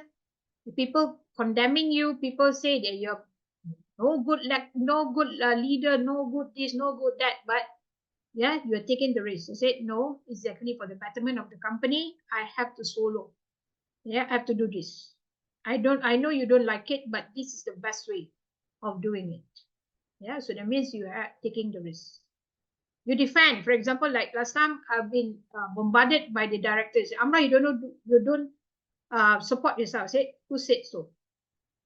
You can ask my staff. I have about 17 staff. I said, and the director said, one of your staff complained to me. He said, it's only 1 out of 17. You have to defend, you know. And I said, I don't mind you just terminate me. You can ask my staff. Yeah, they are with me. I said, yeah, I directly said to the director, I don't care who you are. Yeah, because I support my staff. I know my staff well. I said, I know their birthday. I know their family. I know their children. I know everything about that. And then there's only one staff who already hate me, who don't want to. And then we report. Yeah, she report to the director. And then I said, no, it's just 1 against 17, against 16. I said, yeah. And then the director said, you, Amra, you have some, which is, you know, you are really, yeah, you don't care about what people said. You feel that I mean, you always be the principal. I said, yes, this is me. I don't care what other people say. Yeah, because I believe that my staff is really, yeah, work with me. Because sometimes the project, you know, when they have hair wire, they will blame the head of department. And then when they blame, I said, no, yeah, you have to see this is an effort for every certain, I mean, cross-cultural department. I said, it's not only for, yeah, corporate com. It's other department also. Admin, HR, facility management, maintenance, you know, other department also. So you cannot just, you know, pointing fingers to us, I say. So directors, sometimes when I start open my mouth, they cannot say, okay, we surrender. Amra already talked. That means I know my point. You have to take the risk. You know your point. You just say, you're not an okay boss. Okay, boss. I always see the other department always okay, boss. Okay, boss. Like me, I will figure it out. I say, no, I have my point. I know well my staff will say, you don't disturb my staff. Yeah, if you want to pinpoint my staff, you make sure that you do it well. You study well before you want to pinpoint my staff, will say. Yeah, so that's why when I left, they still contacted me. Yeah, until now. Yeah, because yeah, I really support them. I really make them as my family. Yeah, so that is actually the risk that I take. Yeah, that I've taken for to want to get them to support me and stuff. Okay, and then this one, the idea generation, yeah, cross-functional collaboration, continuity. This is the same thing, the one, yeah, that I mentioned just now. Okay, so we take a break. So I want you to read. Yeah, I want you to read the case study, the mini case study that I give it to you. It's actually from Harvard. It's actually a very good case study from university. Yeah, University of Virginia. Yeah, Dundon Business Publishing. And this is actually always Dundon is actually contributing something to Harvard. Yeah, so you read the epilogue. Epilogue tu maksudnya orang cakap dia punya summary ataupun the snippet only. Sikit saja ya. Sebenarnya dia panjang. Yeah, so you just read about that fella and and the resignation letter. So from there you can see how I relate the exam concentration to this particular case study. So we take a break. I'll see you at 10. Yeah, kita ambil masa for those who want to pray for Isha. Go ahead, and then after that you have to read lah in order for you to understand. Okay, so the concentration is actually for MCQ. There is actually MCQ question. Yeah, MCQ question for 10. Yeah, but of course inside here is actually 8. So there will be maybe 1 or 2 is actually meaning that maybe 1 or 2 questions is the same topic. Yeah. So you have to read about blue ocean. I already mentioned about blue ocean. Yeah. You have to read about innovation. You have to read about entrepreneurship. Yeah, because entrepreneurship is actually part of leadership. Yeah, leaders, because leader also, they are also entrepreneurs. Yeah. Transformational leader, the one that I mentioned I think in the first or second class itself, but I will also mention later. Yeah, culture of change. Yeah, workforce diversity. Okay, SWOT and also disruptive innovation. Yeah. Okay, SWOT also I discussed in the class. Yeah, and also the disruptive innovation that I give you the earlier one, and also you can check on the what you call the link itself. Yeah, inside the you push it up and then you can see the reading of this. Okay, so this is actually the 10 question. Yeah, because I narrow it down to out of 20, last time negotiation is 20. Yeah, so there's a lot of mistakes. Yeah, maybe because MCQ is actually a very tricky question. Yeah, so very tricky. Sometimes people, sometimes students make mistakes on that. Yeah, so this is 10, so that means actually 20 marks, and the rest, yeah, one case study with the 4 question. Yeah, one case study with the 4 questions. So one question, 20, 25, 25, 10, and 20. Yeah, 25 is actually 50. Yeah, and then after that, 20, another one is 10. So 80. Yeah, so there's 4 questions. So when I ask you 25, so it's actually 5 points that you have to mention. 10 is actually 2. 4 is actually 40. 20. So that means one answer is 20 mark, 5 marks. Yeah. 10 MCQ question. So 10 to 20 marks. So one question is 2. 2 times 10 is 20. And then one case study. And then 4 questions from the case study. Yeah, so one case study ada 4. Yeah. So one case study, question number 1, 25. Question number 2, 25. Question number 3, 10. Question number 4, 20. So altogether 100 marks. Okay, so kalau 25 tu, is actually you have to put 5 element, 5 answers. If let's say 10 is 2. Yeah, if let's say 20 is 4. So I put it inside ready. Yeah, answer 4, answer 5, discuss 5, analyze 5. So you should know my style really well. Yeah, well enough, because you have been in my class for so many subjects. Yeah. Okay. So let's have a look at the what do you call that, MCQ. I mean, the case study will not give you. Yeah, because I just give you the concentration. Okay. So if you answer generally, because you already know the question. Yeah. Because the one that I'm giving you is a question. But when you don't know how to engage, yeah, I will give you only, if let's say 25, you divide by 2. Yeah, so I will give you only 12.5. Yeah, 12.5. So make sure that sometimes you guys are smart enough. Yeah, when I said you have to look inside the case study. So you letak je nama-nama company tu. Katakanlah company, say Toyota. You put Toyota only. And then the rest of the jawapan is very general. So, yeah, I don't want that also. You have to read, understand, and what is actually, for example, you say, what is actually the transformation leadership that you have seen in the case study? Yeah, kalau you jawab general, I give you only the courtesy marks lah, 25.5. Yeah, 25.5. And then kalau 10 markah, I just give you 5. Kalau 20 marks, I just give 10. So out of the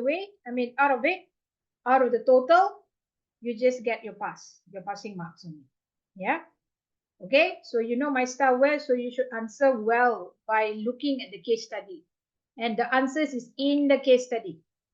Yeah, in the answers in the case study. So what is a transformational leadership? I mean, I already informed you in the first or second class. I can't remember because our class is only 5 times.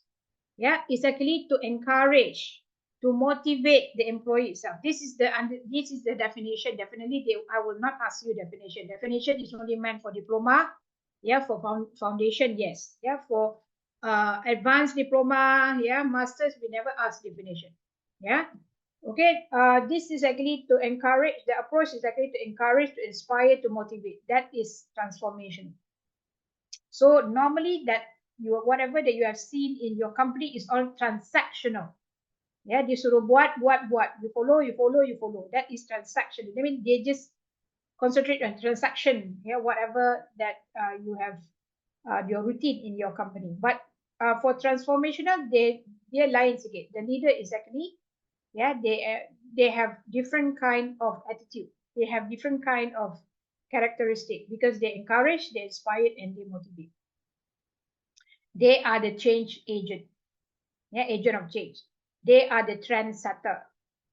Yeah, they shift the trend. Contoh dia cakap, okay, fine. Yeah, this is what my friend told me lah. Yeah, the company said the company don't want to agree. Yeah, they said that HR said they have to come to office. Those who actually just a supporter lah. I mean, the department is just support. They can just do it at home also, kerja. Yeah. So they asked them to come to work. And then my friend lah, yeah, who actually the director said, what for? Yeah, they can just work at home. Yeah, they report to me every time. Yeah, if you feel that you don't trust me, yeah, they can simply you can just call them. You can just video call them. Yeah, video conferencing. There's so many measurement for you to measure. Yeah, those who actually work from home. This is actually a trend nowadays. Why you ask them to come to work? Because they're just supporting staff. Yeah, they don't need to come to work also. Yeah. So the HR, talk over this issue to the board or director, but they still defend. He's actually the only one who actually defending about the staff working work from home. The rest of the director, they are said no lah, they have to come to office lah. Sometimes you don't know what will happen to them lah. Maybe they're actually watching Netflix lah from 9 o'clock to 6 o'clock. All these director they never support the staff. But my friend did.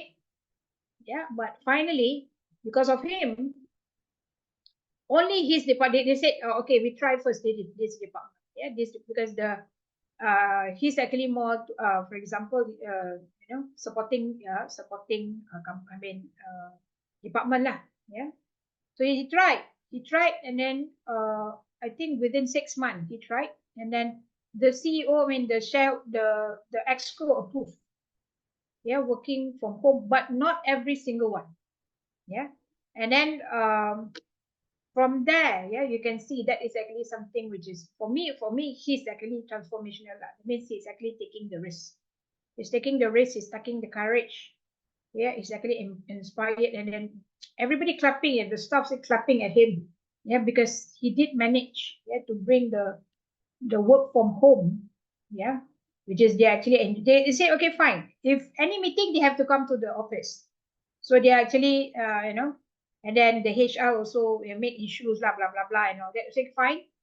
Yeah, so 2 days they work from, 3 days they work from home, 2 days they have to come to office. Fair enough.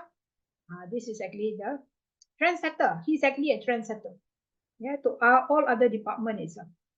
Because, yes, it's no point, the staff is actually a supporting staff only, just to support. Like you are frontliners, you are, doing service in front, or you actually, IT department that you have to work, yeah, everything, yeah, you have to, even IT department also, yeah, IT staff also can work from home. Yeah, something, for example, that you're doing sales, of course, you have to go to office, yeah. This is actually a supporting staff and doing admin things, doing clerical things, they can do it from home. What?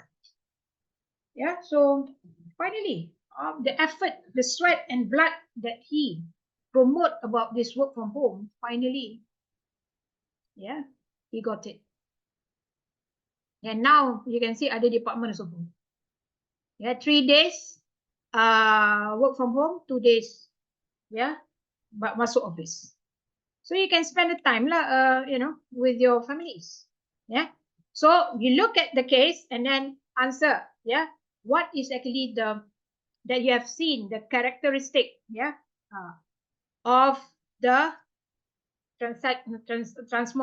transformational leadership that you have seen from the case study. So this is just a general one, yeah, the one that I give.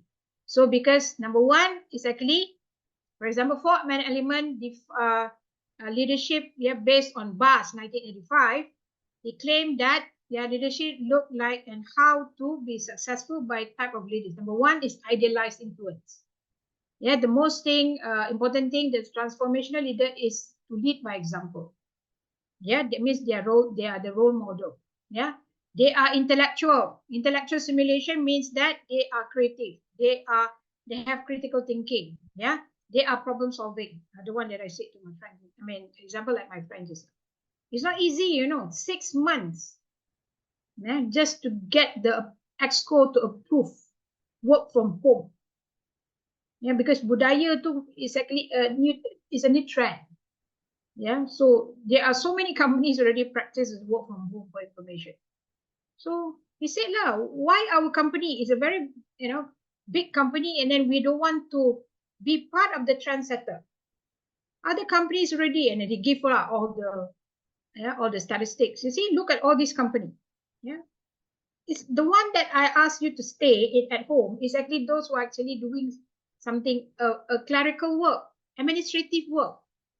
Why they need to hustle, why they need to add more statistics on the traffic? They give traffic congestion on the on the road itself, so they can stay at home. So ding dong, HR don't agree, blah blah blah blah. I say okay, fine, 3 days, in at home. 3 days work from home, 2 days have to go to the office, fair and square. So finish. And then you see that other department is ready, try these kind of methods. For those who actually, that means they are just a supporting staff itself, not the core kind of staff who actually really, concentrate that they have to come to office. Okay, so they are idealized, they are intellectual stimulation, they are inspirational motivation, and they are individual consideration. That means they are unique. They are unique. Why? Because they have a very unique mentorship style. They contribute to the company itself. This is transformational. Sometimes a small thing also. You don't put you don't belittle a small thing, because this transformational, they are really motivate. They know what is actually they are the risk taker. They are not a risk averse, they are risk taker. So this is the characteristic of the leadership: inspired, consideration, idealize, intellectual stimulation, okay. So that is actually the leadership model. Transformational leadership model. So my question is actually about asking about this one, the characteristic. Okay, so you have to, this is just a general one, you have to relate to the case. So according to Bass, this is actually the characteristic. They have to motivate, they have to be positive, they have to be, they work in ethical work environment, they build the company culture, they are corporate, they have open communication, they are the risk taker. You can just look at whatever in the case itself, you can just write that is transformational leaders. I cannot give you the case, of course, but you have to read and understand what is the transformational leadership. The one that you've seen, for example, like Steve Jobs, the late Steve Jobs, is transformational leadership. It transformed the company itself. Alibaba, for example, like Jack Ma, is transformational leadership. From small company to one of the top 10 companies in the world. Alibaba. From small company. He opened his company. He what do you call it? In a very small flat, consists of 16 staff. Very congested. China punya flat is actually very small one. I think two rooms only. And then, the staff is actually crowded in that particular space. But now you can see, after so many years, every single one of the 16 staff is actually holding the share of Alibaba. If let's say they sell the share, they can become billionaires already. Because the share is actually very, Alibaba share price is actually very expensive. See, this is actually how they reward the staff. This is true story happened. Alibaba itself. Okay, they transform the company, to be the leader, in that particular market. For example, Jeff Bezos, Amazon, he transformed the company. Amazon, for information, their business is just selling video, renting a video. For example, you want to buy, because video, you at that time, there's no Netflix, there's no HBO, there's no Apple TV. There's no Disney. All is actually about whatever that they have seen, of the channel itself in the TV itself. So of course, like the Astro, they repeat and repeat and repeat, the program itself. So one of the way is actually to rent, the video, to rent the video itself. So it's like if you go to the library, they give you 1 week lah. If you are actually late, you have to pay for the charge. Yeah. So the same thing. Yeah, they started in a very small company. Yeah. And then now look at Amazon. Yeah. I mean, Amazon is not just only selling, not just about e-commerce. They have so many. They have Amazon Kindle, they have Amazon Prime, they have Amazon groceries. Yeah, so many other supply chain. They actually tapping to another diversification of the business itself. That is transformational. Yeah, they transform the company to be better.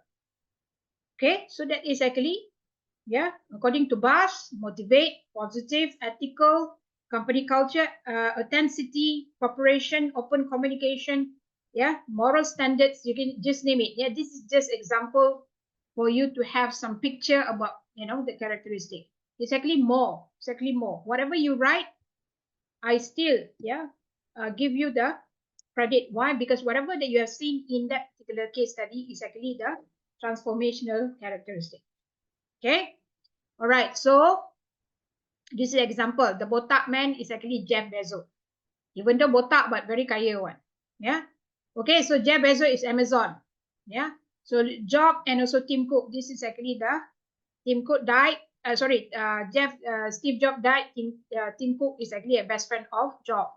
So he took over. Yeah.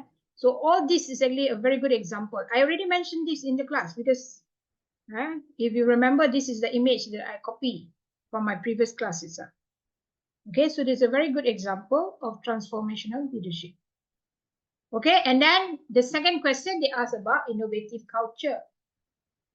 Yeah, how to foster the innovative culture is again in the case study.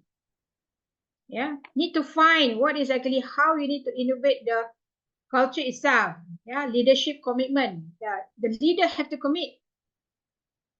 Kalau leader pun goyang-goyang, like a grass, like angin tiup on the left, you also go to left. Angin tiup to your right, you also go to right. This kind of leader is just a follower. You're not committed. You don't give commitment to your staff. Yeah, even though your staff is only all male or female, you have to commit. Yeah, lead by example as a role model. Courage, open communication, provide resources, support, training, development, continuous learning. It's all that the one that I said just now. Celebrate and recognize innovation. Continuous learning, improve. Yeah, learning culture, the one that I told you, 3M, they give about 15 to 30 minutes every day itself for you to be creative, for you to innovate. Anything goes because 3M is actually an innovative company. Yeah, because their product, for example, from the post-it note, you know what's a post-it note? The one that you paste, or in your Quran or maybe in your Bible, or maybe in your report, the one with the color one, that is post-it notes. It's actually derived from 3M. Yeah. So that is actually the continuous, and I mean they give the freedom for the staff to innovate themselves, to be creative every 15 to 30 minutes itself, every day. Yeah, like Google, company, you look at their culture. Yeah, you can sleep, you can take a nap for 30 minutes or 20 minutes just to refresh yourself. Macam kita battery kan, if you left only one, when you charge it back, it's the same thing that you take a nap, for 20 minutes, bukanlah 2 jam, it's not nap anymore, so you take a nap for 20 minutes, 30 minutes, and then you'll become fresh, and then you can work with longer hours. So this is something which is the innovation culture that that particular company have. Provide autonomy. Give them freedom to decide. Give them freedom to solve. Give them freedom to solve the problem itself. And also creative ideas. Again, I already mentioned just now. So this is actually, and then this is the third question. Good experience leader. Is it possible? What is the reason behind? Because of wisdom. Kalau you tak experience, how it can be wisdom? You are not, definitely you cannot tackle the whatever issues that you have. So that's why manager, if you are the manager, they will look at, for example, I said when I interview someone, the manager itself, I look at how many years that you're working as a manager. How many years are you working in this particular line? Oh, 10 years. So that means I know that he or she is very capable enough to handle something which is, yeah, difficult. At least more than 5 years, that means you are, yeah, of course you are learning, of course you are growing, but yeah, at least you know what is, it means you know how to handle. So I give the situation, for example, okay, if I give you this kind of situation, how you need to handle?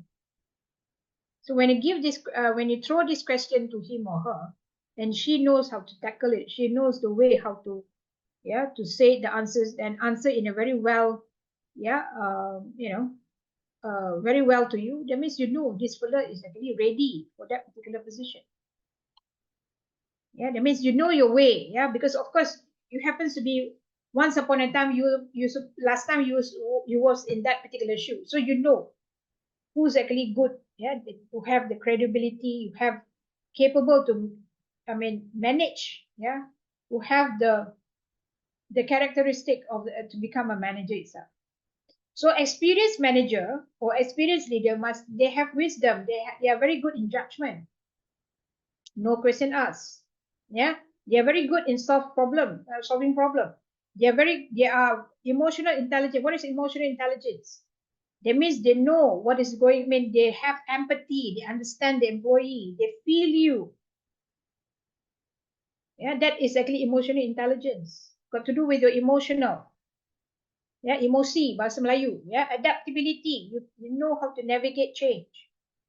Yeah, whatever that means whatever the big boss say, I mean the CEO say, okay, we have to do this kind of changes, and then if you are against the change, that means you're not adapting. Yeah, that means you are the agent of change. You have to adapt and adopt. Okay, mentorship and guidance. Yeah, because your staff is still, maybe they are still, they're still fresh. Yeah, you have to guide them. You have to direct them in a very, which way is actually suitable for you, which way is actually right for you. Okay, and right, crisis management. You need to handle crisis. You are the negotiator. You already learned the subject, how to handle crisis. Yeah, so you use that kind of knowledge, yeah, to handle crisis. Okay, this is actually good experience. Yeah, the reason behind it, or why is it, yeah, good experienced leader is needed for that particular reason. Yeah, all right, and then the last one is this. Yeah, type of innovation. So go to slide number 8 and 10 to 10. This one, mana dia pergi? Give me a minute. So go to 8 and 10 slides. Okay, where is it? Sorry, this is 9, 10. Dah tukar lah. 9, 10, 11. 9, 10, 11. So, sorry ya. Nanti I bagi the new slides to you. 9, 10, 11.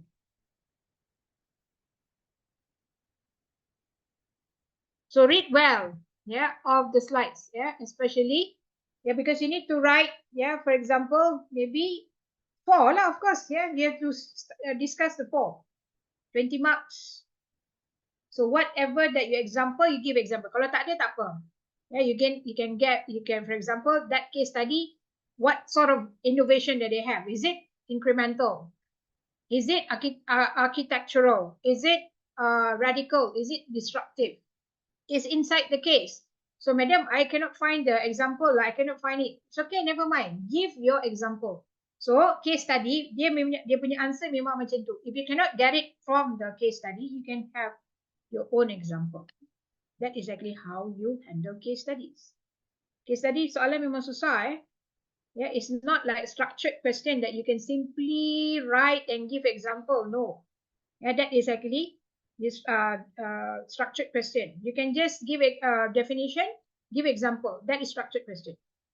But case study, your answer cannot deviate away from the case. Tak boleh ya, kena answer from the case. Jawapan kena bagi example from the case study. That is how you answer case study question.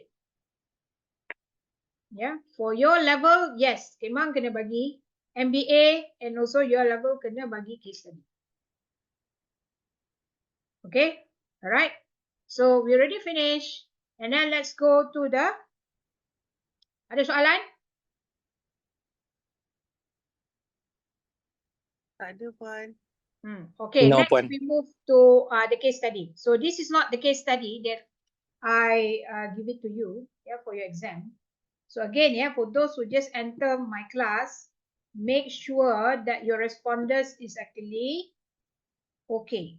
Yeah, that you can use your responders. Don't tell me later, madam, and you text me like, yeah, nobody business, madam. My responders is out, no problem, my camera is out, blah, blah, this one is out. Please, this is not the first time. Yeah, you are answered by using responders. Yeah, you already have your experience, so please, yeah, make sure that your responders is actually, yeah, is okay, and it means it's working. Yeah, especially your camera lah, your camera ke, your audio ke. Yeah, I'm not so sure. Yeah, but you make sure that you have to, yeah, I mean the exam is actually use the responder system. Okay, let's have a look at the apa ni tadi, case study. Mana dia pergi? Okay, I think I have to buka balik. Okay, let's have a look at the, I share now. Attendance, please write, yeah. You just join the class. I will copy again. Mana pula dia?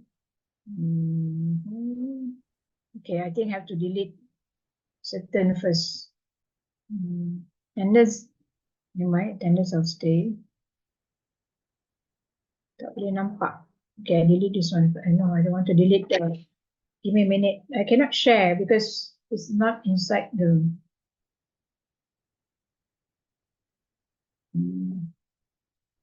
Buat balik. Okay, now I can see. Sebab dia ada 1, 2, 3, 4, 5, 6, 7. 7 punya window saja. So you have to delete one. Yeah. Okay, now is so long. Yeah, so long to single stop. This is a company. This is epilogue. Epilogue tu maksudnya it's a summary lah, some sort of summary, yeah, of from the actual, yeah, case study itself. Yeah. Okay, so let's read. We have about 30 minutes to 11. So 2 days after the phone call, Kevin Hansen had received about a job offer. He accepted. Kacau lah. He accepted a position with the new company.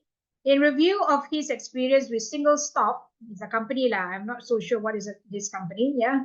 And Brian, how to pronounce it? Yearly, yeah. Burley, yeah. Silent Y. Burley verbal offer. He decided against submitting more than 2 weeks notice. 2 weeks notice, yeah. Hansen thought the timing of leaving Single Stop was perfect, yeah, since he would departing for a final international residency term of his MBA program in India in 5 weeks. Okay, all right, the decision. Arriving at the decision to leave Single Stop had been a struggle given his newly developed, yeah, rapport with the Mike Reese, yes, Stanley Jackson, and even Ted Weldon. However, this indecision had quickly evaporated when the safety officer handed Hansen a 3-inch stack of training certificate. Yeah. So the safety office was preparing for an inspection by Single Stop corporate team, and discovered its lack, yeah, the proper documentation for employee power equipment training. This is a decision, yeah. Okay, look, I mean, you have to read to understand. To correct the problem, the safety office printed new employee packet and directed manager to sign the document to verify the training had been completed. Benda ni mana boleh tak ni lagi sudah kena sign. Ya, ni selalulah dalam company. Saya pun pernah terkena. Hansen refused. Of course lah, macam saya juga. Mana belum lagi ni dah kena sign the document itself. That means the training is already completed. Okay. It's not ethical. So Hansen refused. He informed Weldon that this document not only did not accurately reflect the amount of employee training,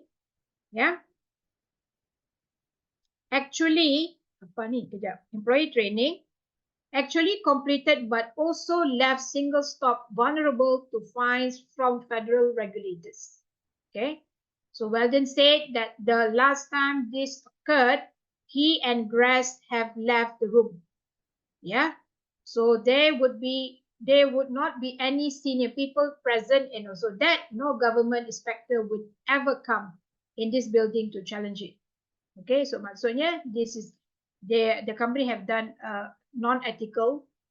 So you nampak tak what is actually dia punya character? Nampak tak dia punya characteristic of the transformational leaders? Nampak? Okay, you already sense already, right?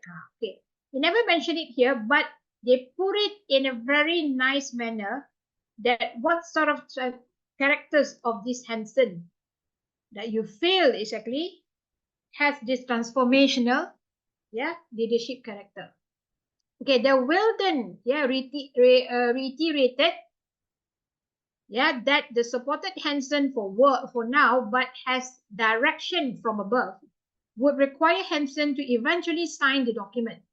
Although Hansen has not yet submitted his resignation, he knew he would be leaving. So he did not pressure the issue further. So after making up his mind to leave single stop, he had deja vu, moment when complication of his international relocation packet delays his offer letter from the new company. So therefore he left for India without receiving the written offer for submitting his resignation. Upon his return from India, Hansen's next shift at single stop was scheduled for December 26. He needed the offer letter by December 12th in order to honor the 2 weeks notice and also be able to spend Christmas with family. The letter arrived exactly on December 12th. So Hansen calls Grass. He left a voicemail when Grass didn't answer, and then he emailed his resignation letter. He followed with him a call to Weldon and also notified him that he would not return to the facility. So Hansen did not show Weldon his resignation letter, but indicated that he was leaving single stop due to its poor work-life balance and also excessively accountability demand. So what is the company is actually having? Poor work-life balance because they have to work. You see, have scheduled. You look at this. This is the indication. Next shift at shuttle stop was scheduled at 26th December, which is what? After the Christmas. So they need to spend with the family. So that means they have a very poor work-life balance and also excessive accountability. Just now, they have to sign the packet of the training. The documented is up. So this is actually the problem of shuttle single stop. So Weldon then told Hansen he was interested in international job and wanted Hansen to think of him if he learned of other globe job opportunities of MBAs. Okay. So this is actually Hansen called Grass the next morning. Grass said that Hansen resignation letter, okay, we will see later, Exhibit 1, had hurt him. Had hurt him, and he did not understand many of the issues Hansen had presented in it. So Hansen then shared his circumstances about working excessive hours and sweeping floor. So Grass said he knew nothing about Hansen's assignment to sweep the floor, but had recently discovered that Weldon had done similar things to other new manager 2 weeks ago. Hansen is the manager, Okay, this Grass is actually maybe superior of Hansen. So Grass then shared that he had just received a full report of Weldon's performance. It revealed that 2 Weldons, one with the Grass, one when Grass was around and one when he was not around. He was not. So Hansen's resignation letter had confirmed everything. Yeah, so I should ask you how things were going earlier. I should have asked you how things were going earlier, and I'm sorry. Just said best of luck, and I hope you stay in touch. Okay, so you can see certain transformational, yeah, of leadership, yeah, of what you have can see Hansen did, yeah, for the company when before he left, yeah, before he left, he gave the resignation letter. So let's read the resignation letter. Yes, anything who exactly want to say? Okay, so long to single stop. Yeah, so Hansen resignation letter. Mike, this morning I received an acceptance of formal job offer for the position outside of the United States that includes higher pay, increased benefits, and provide more time with the family. See, this company is really more focused on the work-life balance. Accordingly, yes, Pillay, you want to say anything? Marvin Pillay. Accordingly, I'm tendering my notice. As my next shift is not until December 26, I desire to terminate employment effective immediately in an effort to balance my 2 weeks notice with the belief that it is inappropriate to draw a salary while absent, yeah, the DC for the duration of the notice time frame. So writing this letter is difficult because I respect our friendship, and have felt a close connection with you since we discussed my pre-hiring experiences a few months ago. Therefore, furthermore, many circumstances leading to my new job no longer apply. So with today, DC is nothing like the family, yeah, the facility you and I entered this summer. This position stems from challenges of these early days. So looking back, I now recognize that mistakes, miscommunication, and misunderstanding skewed my perception, yeah, of single stop, as well as view others held towards me prior to and during the early weeks of my employment. So my aim is not to correct, yeah, past grievances or cast blame, but to provide valued feedback in the spirit of transparency. From this perspective, I feel it is necessary to explain how this new job evolved. Yeah. By September, I was exhausted, from the poor work-life balance. A week-long assignment during my training to build sweaty equity by sweeping the entire dry side of the building, especially without any assistance, left me feeling marginalized and ill-prepared for eventual KPI session. Yeah. Finally, a rigid yes or no accountability that would not tolerate excuses concerned me greatly, especially after meeting details how we could be, yeah, stepped out of the job. By the end of the year, several weeks earlier, I saw my verbal offer to become an AGM evaporate and wondered if my entire job would suffer the same fate. Okay, around this time, a former co-worker asked if I would be interested in a position outside of the United States in another company. I expressed interest, and then I heard nothing for 2 months. In the interim, things drastically improved at the DC, and I eventually dismissed the conversation until he called 2 weeks ago and provided a verbal offer. However, the verbal offers are not concrete. I did not submit my notice but continued to lead my shift until receiving the formal written offer today. I'm glad I stayed long enough to see DC 2037 transform. This is actually maybe a project, yeah, from a struggling facility to a network leader. So while this current transition is not what I anticipate back in July, I value our friendship and wish you the best. I look forward to hearing from your next DC of the year ceremony. Yeah, regards, Kevin. So my question to you, give me one characteristic, yeah, of this Hansen that you have seen exactly much on the transformational leader. He's a manager. What do you have seen about him?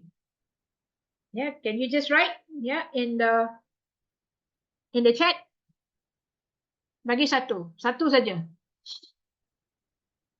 So this is a case study. It's a very hidden kind of, the answer is actually hidden. You need to understand the scenario. That's why memang susah. Case study memang payah, you need to understand.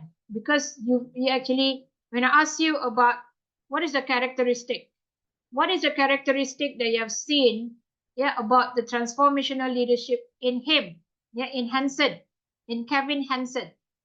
Okay, that's my first question. Okay, number 2 question. What, for example, they have the company have very haywire kind of culture. They are not accountable. Dia macam tadi itulah training tu dia suruh sign saja. They are not accountable and they have very poor work-life balance. So how to innovate? How to foster innovative culture in that particular company? That's my second question. From the same case study. And my third question, so Hansen is actually a very good experienced leader. Reason it out. Reason it out. So how, why you feel that good experienced leader is important, to run a good business. So reason it out. The third question. And the last one, I asked you about innovation. What types of innovation that you have seen? Of course, it's not related lah, but the question is actually the one that I asked in the actual exam. They ask about types of innovation. So from the case study, I can ask 3 questions straight already. Characteristics of the transformational leaders, how to foster innovation culture, what is actually you reason it out, what is actually the good experienced leaders, and the last one about type of innovation. Okay, so if you can answer well, siapa boleh jawab satu soalan tadi? Mana you nampak from the case study? Sebab I train you how to because it's actually only 2 hours. Say 10 minutes you have to answer the MCQ, or maybe about say 20 minutes the max, and the rest you have to answer. That means you have about 1 hour 40 minutes to answer on the case study question. So macam ni lah soalan case study. So the case study, it will not guide you, okay, this is the answer, ladies and gentlemen, this is the answer, the case study. No. You have to read the case study in order for you to find what is actually the transformational leadership characters that this Hansen has. You nampak tak? Accountability dia ada. That is actually the first one. Nobody answer. Anybody answer? What is the characteristic? No one answer. Ada satu. Not ethical, yes. Then he said not ethical, required to sign security form. Betul. Accountability, that is the principle. That is actually transformational leadership. Transforming, because they have to take the risk. They don't want to continue because the company is actually not, they don't practice accountability. Sama, number 2, take the risk. Nampak? He resigned. Even though that the company is actually, they have good relationship between among the members itself, but he resigned because he felt that the company is not competent enough. The company is actually is against his principle. High ethical standards. How you want to comment on adaptability? Ni dah tulis kat sini, adaptability. I already highlighted. Where is this adaptability? How you want to comment about adaptability and the characteristic of transformational leader? What can you say? Right? Transparent communication, accept changes. So nampak tak? The list goes on. That means you have to understand the situation, what is going on in the company, what is going on, what is the characteristic of Kevin Hansen, that makes you inspired of him as the transformational leader? Professionalism, good. Enhance to the ethical practice, pandai, good. Lagi. Comment on adaptability tu tadi. Yeah, adaptability. Okay, and then some more what? Work-life balance. Okay, comment on that. There's two things that you can refer to: work-life balance, adaptability. So comment on the work-life balance. What can you say about work-life balance towards transformational leadership? Yeah, transformational leadership. Apa you nak cerita pasal work-life balance? Cepat. Yeah.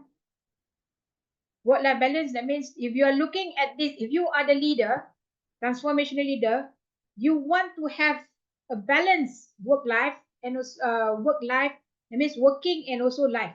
You need to balance it. So what sort of, how you want to put in a very, in such a words, macam mana kita nak tulis, yeah, pertaining to the work-life balance. Itu example tu. Allow staff to rest, to nap in the office. Okay. So how, Dennis, what is actually that particular, the quality, the characters of that particular leader that, yeah, you see that this Hansen have?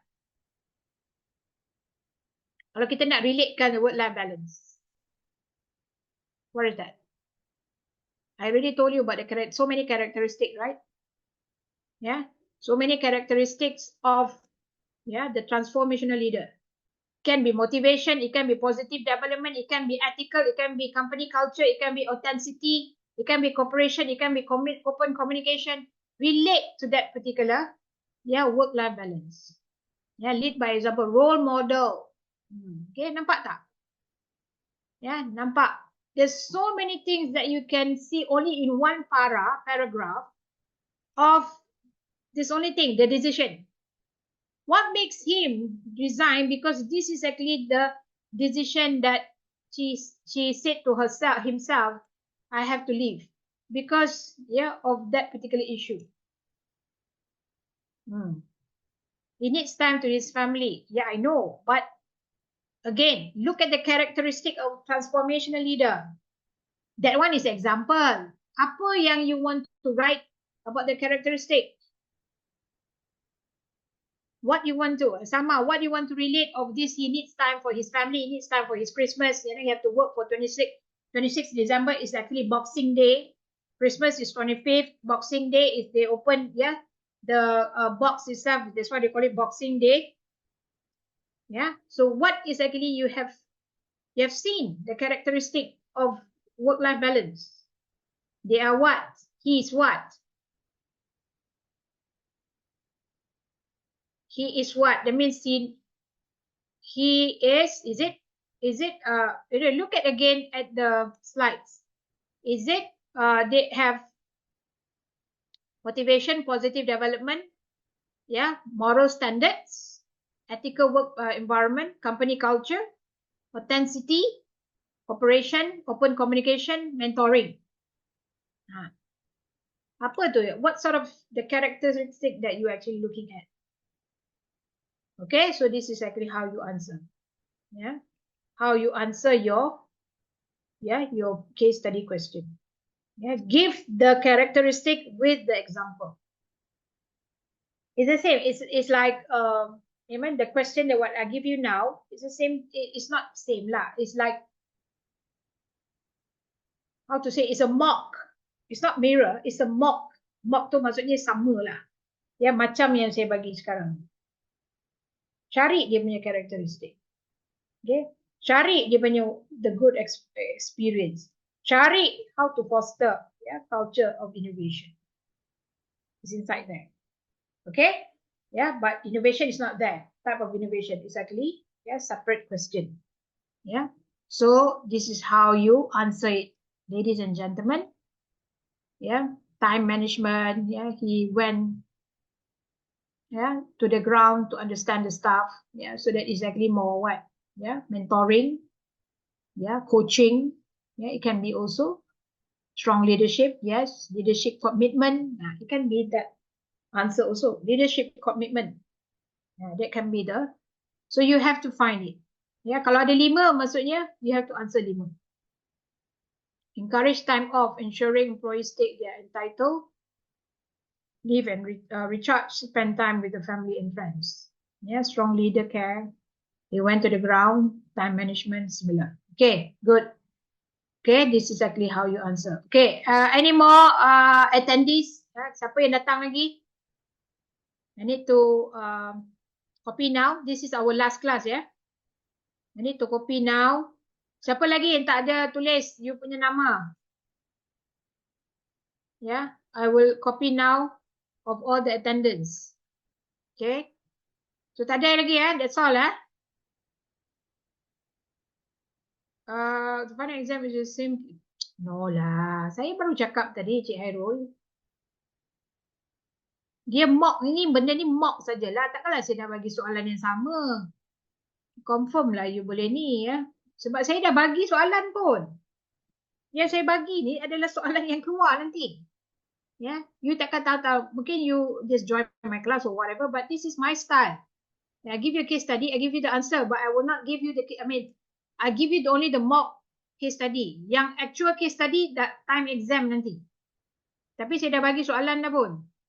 Jawapan pun sekali saya dah bagi. Please guys, your name please. Yeah, I need to copy now. Tapi soalan yang saya bagi case study tak adalah sesusah macam ni. Ini macam ni, you pening kepala, apa ni karakter ni ya, tak ada. Yeah. Okay, so I will copy now ya. So tak ada lagi ya. That's it. I will copy now all the name. Okay, hopefully, I think saya dah banyak sangat mengajar you all.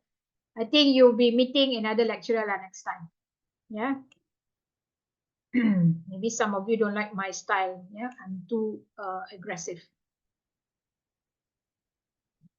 Boleh, siapa yang nak submit, I tahulah. Because this is what I don't like about, yeah. Because we started November, kan? So it will drag sampai, January. So you punya spirit pun naik. Awal-awal November naik laju je. Lepas tu sekarang dah slow, dah macam gear 2, gear 1 lagi. Masa dulu gear 5 semua. Sekarang ni semua dah gear 1. Nanti nak exam nanti naik gear 5 balik. Okay? Alright. So thank you so much guys for coming to the class. Hopefully, yeah. I will definitely kacau those who are still pending, yeah, for the assignment. Yeah, so I will kacau you. Yeah, I'll be your nightmare on Amsterdam. Yeah, I'll be Freddy Krueger. Yeah, with the blade. Yeah, and I'll be your nightmare. Okay, so please make sure that you send the assignment on time. Okay, because I only have 1 week. Yeah, that means if your exam is on bila? On the 18th kan? On 18 to 17. So they give you only 1 week. After that, I have to submit the result to exam unit. They have to, because before they start the new semester, the result had to be out. Boleh, tapi jangan drag sampailah. Yeah, sampai saya kena cari you, panggil you, yeah, because you never send your assignment. You can send lah before the exam also boleh. Yeah, tapi don't drag too long. Yeah, don't drag too long because luckily the number of students is not much. Yeah, I think about less than 20. Yeah, okay. So please take care of your health during the final exam. Yeah, just pray hard that you can finish the exam on time. Hopefully there will be no glitch over the system itself. Yeah, take care. You also take care of yourself. Yeah, even though you look healthy, but you never know that. Yeah, whatever in front of you. Yeah, because you are not. You don't know what is exactly going on. Yeah, or the future ahead of you. Okay, so just keep in touch. Yeah, if you feel that, Madam, I am still not sure of this, so I will definitely give my shoulders to help. Yeah, okay, so all the best. Yeah, so I will see you again. I tak tahu, you ni tanam, you already position yourself to be to want to sit for the second attempt. Don't lah. Yeah, you already said to your head second attempt. Yeah, okay, so that's it guys. Yeah, be Yeah, truthful of what you are doing. Be, yeah, maksudnya you have to be solid lah, whatever you're doing. Whatever you want to do it, yeah, you go ahead. Yeah, okay.